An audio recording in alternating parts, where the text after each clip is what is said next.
ನಾವು ಸರಕಾರಿ ಪ್ರೌಢಶಾಲೆ ಮಧುರಕಂಡಿಯಲ್ಲಿ ನಿರಂತರ ಪಾಠ ಬೋಧನೆಯ ಸಮಾರೋಪ ಸಮಾರಂಭವನ್ನು ಹಮ್ಮಿಕೊಂಡಿದ್ದು, ಈ ಕಾರ್ಯಕ್ರಮಕ್ಕೆ ಈ ಶಾಲೆಯ ಎಲ್ಲ ಸಿಬ್ಬಂದಿ ವರ್ಗದವರು, ಅತಿಥಿಗಳು ಹಾಗೂ ನನ್ನ ಮುದ್ದು ವಿದ್ಯಾರ್ಥಿಗಳಿಗೂ ಸ್ವಾಗತ ಕೋರುತ್ತೇನೆ.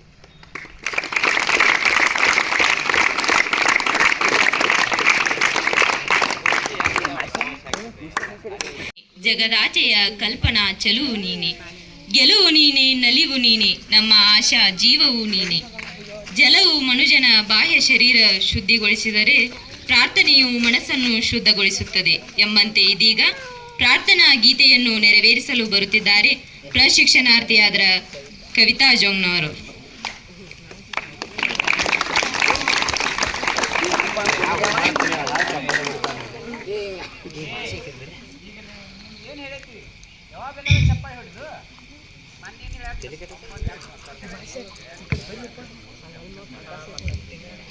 ನನ್ನತ್ತಿರವಿರು ಓ ಜ್ಞಾನವೇ, ನಾನಿನ್ನನ್ನು ಬಿಟ್ಟು ಬಾಳಲಾರೆನು.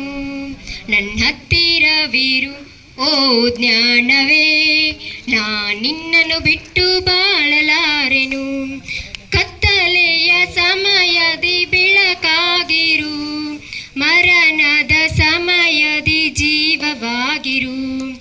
ಕತ್ತಲೆಯ ಸಮಯದಿ ಬೆಳಕಾಗಿರು, ಮರಣದ ಸಮಯದಿ ಜೀವವಾಗಿರು. ನನ್ನ ಹತ್ತಿರವಿರು ಓ ಜ್ಞಾನವೇ, ನಾನಿನ್ನನ್ನು ಬಿಟ್ಟು ಬಾಳಲಾರೆನು. ಓದುವ ಸಮಯದಿ ಗುರುವಾಗಿರು, ಪ್ರಾರ್ಥನೆಯ ಸಮಯದಿ ದೇವರಾಗಿರು. ಓದುವ ಸಮಯದಿ ಗುರುವಾಗಿರು, ಪ್ರಾರ್ಥನೆಯ ಸಮಯದಿ ದೇವರಾಗಿರು. ನನ್ನ ಹತ್ತಿರವಿರು ಓ ಜ್ಞಾನವೇ, ನಾನಿನ್ನನ್ನು ಬಿಟ್ಟು ಬಾಳಲಾರೆನು. ಕಣ್ಣೀರಿನ ಸಮಯದಿ ತಾಯಿಯಾಗಿರು, ಸಾಲದ ಸಮಯದಿ ತಂದೆಯಾಗಿರು. ಕಣ್ಣೀರಿನ ಸಮಯದಿ ತಾಯಿಯಾಗಿರು, ಸಾಲದ ಸಮಯದಿ ತಂದೆಯಾಗಿರು. ನನ್ನ ಹತ್ತಿರವಿರು ಓ ಜ್ಞಾನವೇ, ನಾನಿನ್ನನ್ನು ಬಿಟ್ಟು ಬಾಳಲಾರೆನು. ಬದುಕಿನ ದಾರಿಯನ್ನು ತೋರಿಬಿಟ್ಟಿತು, ದಾರಿ ಬಿಟ್ಟ ಮನುಜರನ್ನು ಒಂದುಗೂಡಿಸು. ಬದುಕಿನ ದಾರಿಯನ್ನು ತೋರಿಬಿಟ್ಟಿತು, ದಾರಿ ಬಿಟ್ಟ ಮನುಜರನ್ನು ಒಂದುಗೂಡಿಸು. ನನ್ನ ಹತ್ತಿರವಿರು ಓ ಜ್ಞಾನವೇ, ನಾನಿನ್ನನ್ನು ಬಿಟ್ಟು ಬಾಳಲಾರೆನು. ನಾನಿನ್ನನ್ನು ಬಿಟ್ಟು ಬಾಳಲಾರೆನು.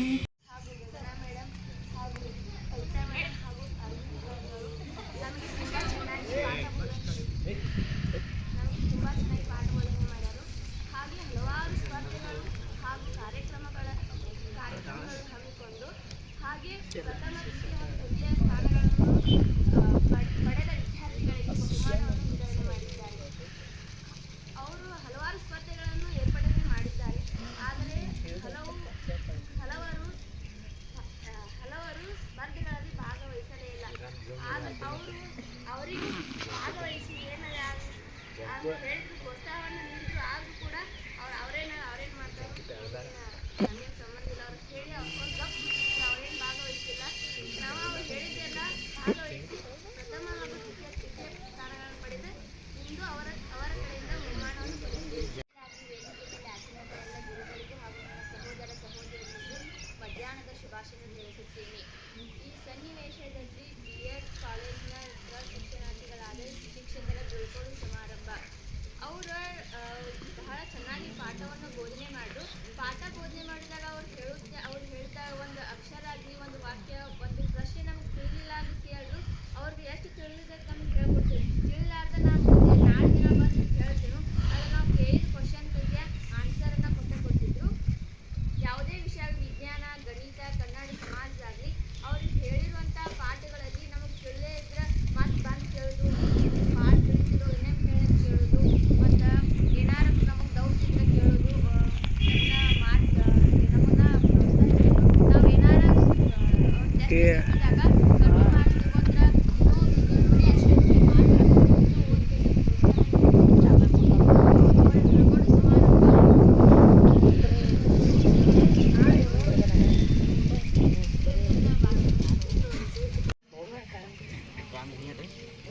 B.Ed ಪ್ರಶಿಕ್ಷಣಾರ್ಥಿಗಳ 1.5 ತಿಂಗಳ ಈ ಬೋಧನಾ ಅವಧಿಯನ್ನು ಮುಗಿಸ್ಕೊಂಡು ಅವ್ರಿಗೆ ಇಲ್ಲಿಂದ ಬೀಳ್ಕೊಡ್ತಕ್ಕಂಥ ಒಂದು ಸಮಾರಂಭ.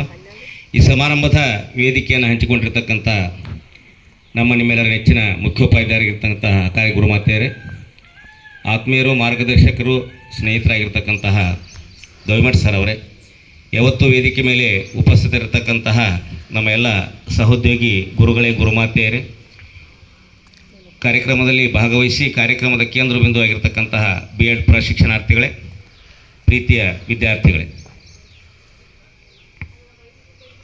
ಈ 1.5 ತಿಂಗಳ ಅವಧಿಯಲ್ಲಿ 2 ಅವಧಿ ನಮ್ಮನ್ನು ಕೂಡಿಸಿಬಿಟ್ಟಿದ್ರು. ಅವರ ಪಾಠ ಮಾಡಿದರು. 1.5 ತಿಂಗಳು ಒಂದೇ ಅವಧಿ ನಾವು ಪಾಠ ಮಾಡ್ತಾ ಇದ್ದೀವಿ. ಹಿಂದ್ಗಡೆ ಹೋಗಿ ಕೂತ್ಕೋತಾ ಇದ್ದೀವಿ ವಿದ್ಯಾರ್ಥಿಗಳ ಜೊತೆಗೆ. ನಾವು ಕೂಡ ಬಹಳ ಚೆನ್ನಾಗಿ ಅವರು ಪಾಠ ಕೂಡ ಚೆನ್ನಾಗಿತ್ತು, ಏನು ಸಮಸ್ಯೆ ಇಲ್ಲ. ಅವರ ವರ್ತನೆ ನಮ್ಮೆಲ್ಲ ಮುಖ್ಯೋಪಾಧ್ಯಾಯರಾದಾಗಿ ನಮ್ಮೆಲ್ಲ ಗುರುಗಳಿಗೆ ಮತ್ತು ಗುರುಮಾತೆಯರಿಗೆ ಎಲ್ಲ ವಿದ್ಯಾರ್ಥಿಗಳಿಗೆ ಕೂಡ ಭಾಳ ಇಷ್ಟ ಆಗಿದೆ, ನನ್ನನಾದಿಯಾಗಿ ಅಂತ. ಅವರಲ್ಲಿ ಈ ನಾವು ನೋಡಲಿಲ್ಲ. ಅಂದ್ರೆ ಅರ್ಥ ಆಗತ್ತೆ ಅಂದ್ಕೊಂಡೇನು ನಾನು. ಹಾಂ, ಗರ್ವ. ಇಲ್ಲಿ ಕೆಳಗೆ ಕೂತು ನಿಮ್ಮಲ್ಲಿ ಭಾಳ ಕಾಣ್ತದೆ ನಮಗದು. ಅವರು B.Ed ಮುಗಿಸ್ಕೊಂಡು ಇನ್ನೇನು ಶಿಕ್ಷಕರಾಗ್ತಾ ಇದ್ದಾರೆ. ಅವರು ಮುಗಿತವ್ರು, ಇಲ್ಲಿಂದ ಹೊರಗೆ ಹೋದರೆ ಅವ್ರು ಶಿಕ್ಷಕರೇ. ಅವರು ಈಗೂ ಶಿಕ್ಷಕರೇ. ಅದು ಇರಬಾರ್ದು ಮನುಷ್ಯನಿಗೆ. ಎಲ್ಲಿ ಇರ್ತದೆ ಅಲ್ಲಿ ಜ್ಞಾನ ಬರೋದಿಲ್ಲ ಸಮೀಪಕ್ಕೆ. ಎಲ್ಲಿ ವಿನಯ ಇರ್ತದೆ ಅದು ಜ್ಞಾನ ಓಡಾಡ್ಕೊಂಡು ಬರ್ತದೆ. ಭಾಳ ವಿನಯದಿಂದ 1.5 ತಿಂಗಳು ಅವರು ಹೆಂಗೆ ನಡ್ಕೊಂಡ್ರಂದ್ರೆ ಏನೋ ಇತ್ತಿತ್ತಲಾಗಂತೂ ಹೆಂಗಾಗಿತ್ತಂದ್ರೆ ನಮ್ಮ ಸಹಪಾಠಿಗಳು ಅಲ್ಲ ಸಹೋದ್ಯೋಗಿಗಳು ಅನ್ನುವಂಗೆ ಆಗಿಬಿಟ್ಟಿದ್ರು. ಅವ್ರು ಬರಲಿಕ್ಕೆ ಏನೋ ನಮಗೂ ಒಂಥರ ಕಳ್ಕೊಂಡಂಗೆ. 3 ಜನ ನೋಡಿದಾರೆ, 4 ಜನ ನೋಡಿದ್ರೆ ಸಮಾಧಾನ ಆಗ್ತಿತ್ತು.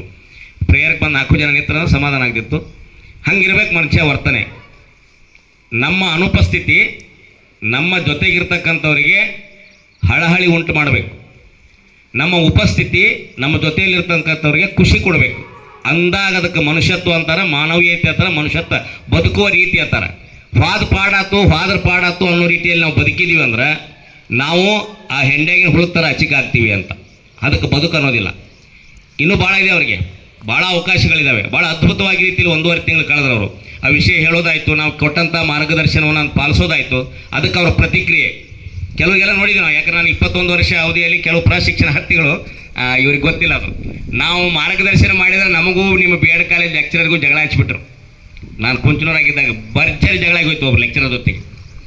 ಏನಂದ್ರೆ ಹಿಂಗೆ ಹೇಳ್ಬೇಕ್ರಿ ನಿಮ್ಗೆ ಹೇಳಿದ್ವಲ್ಲ.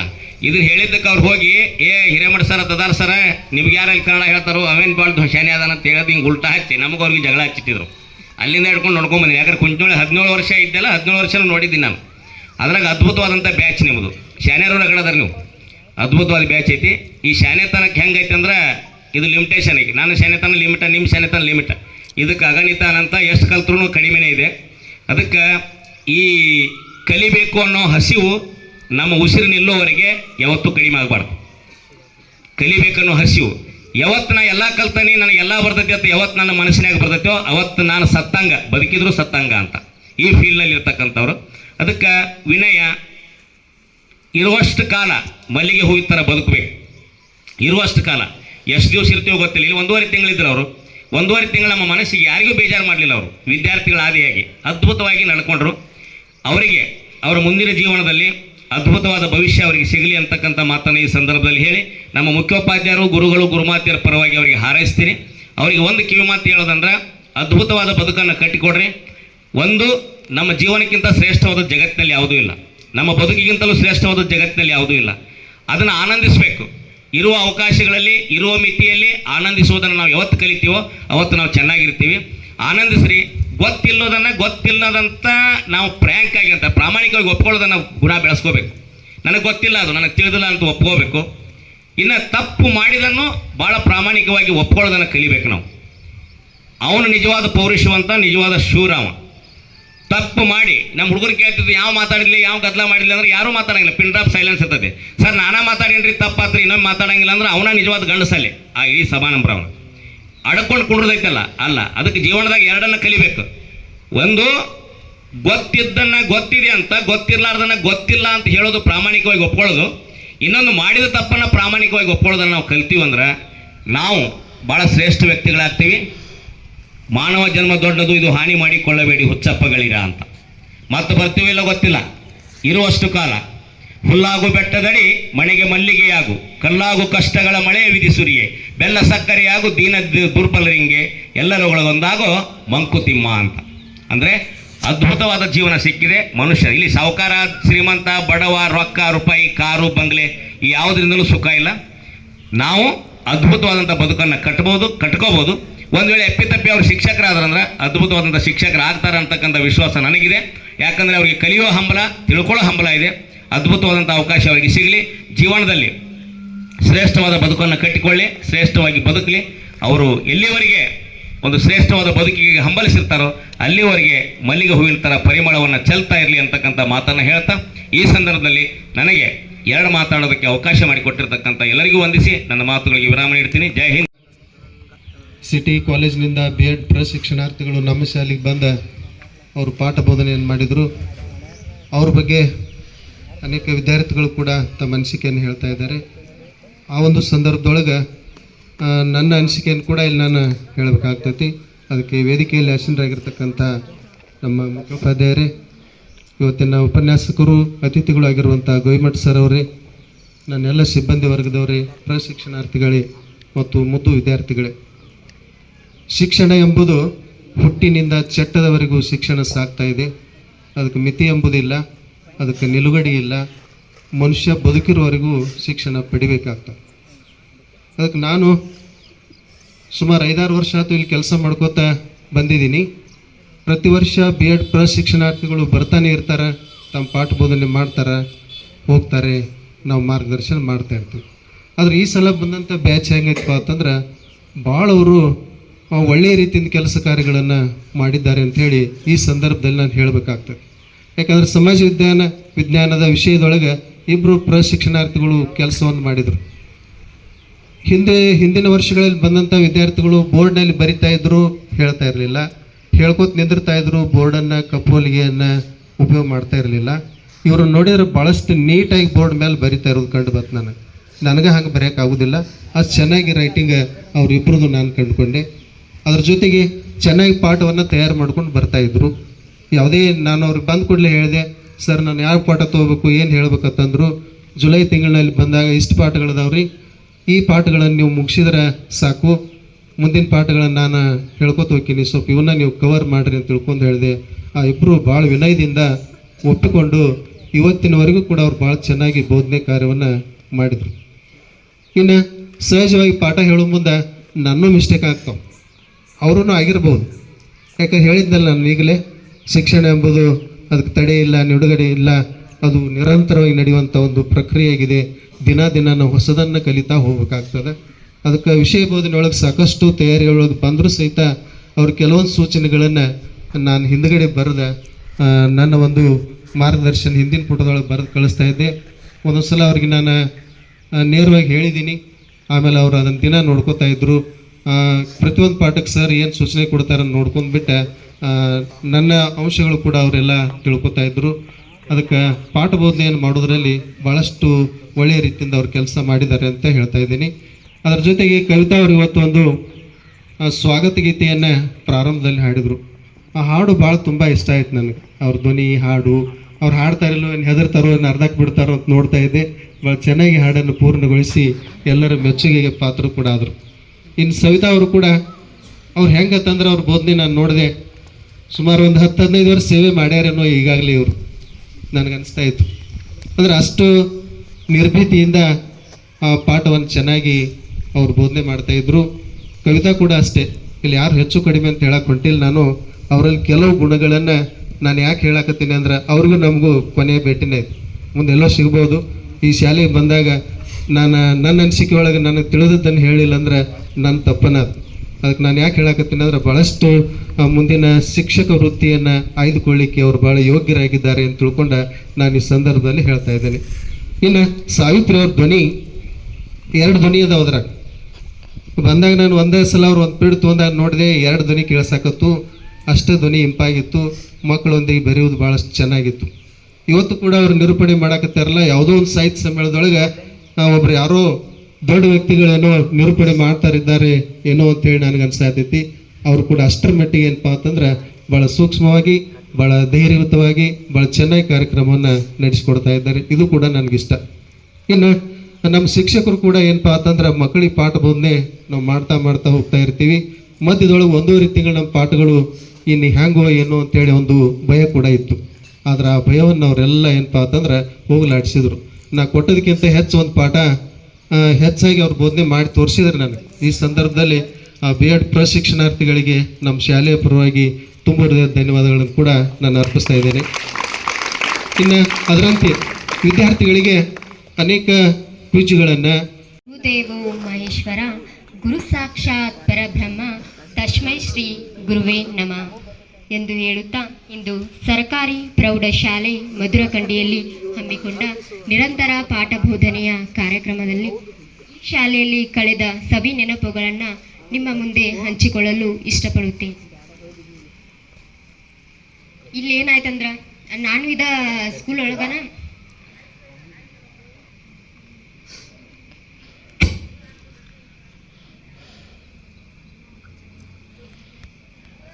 ನಾನು ಇಲ್ಲೇ ಕಲ್ತೋಗಿನಪ್ಪಿ.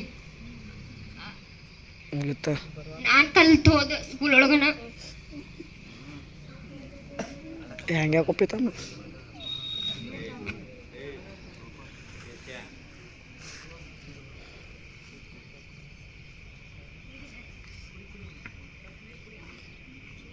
ಕಕ್ಕ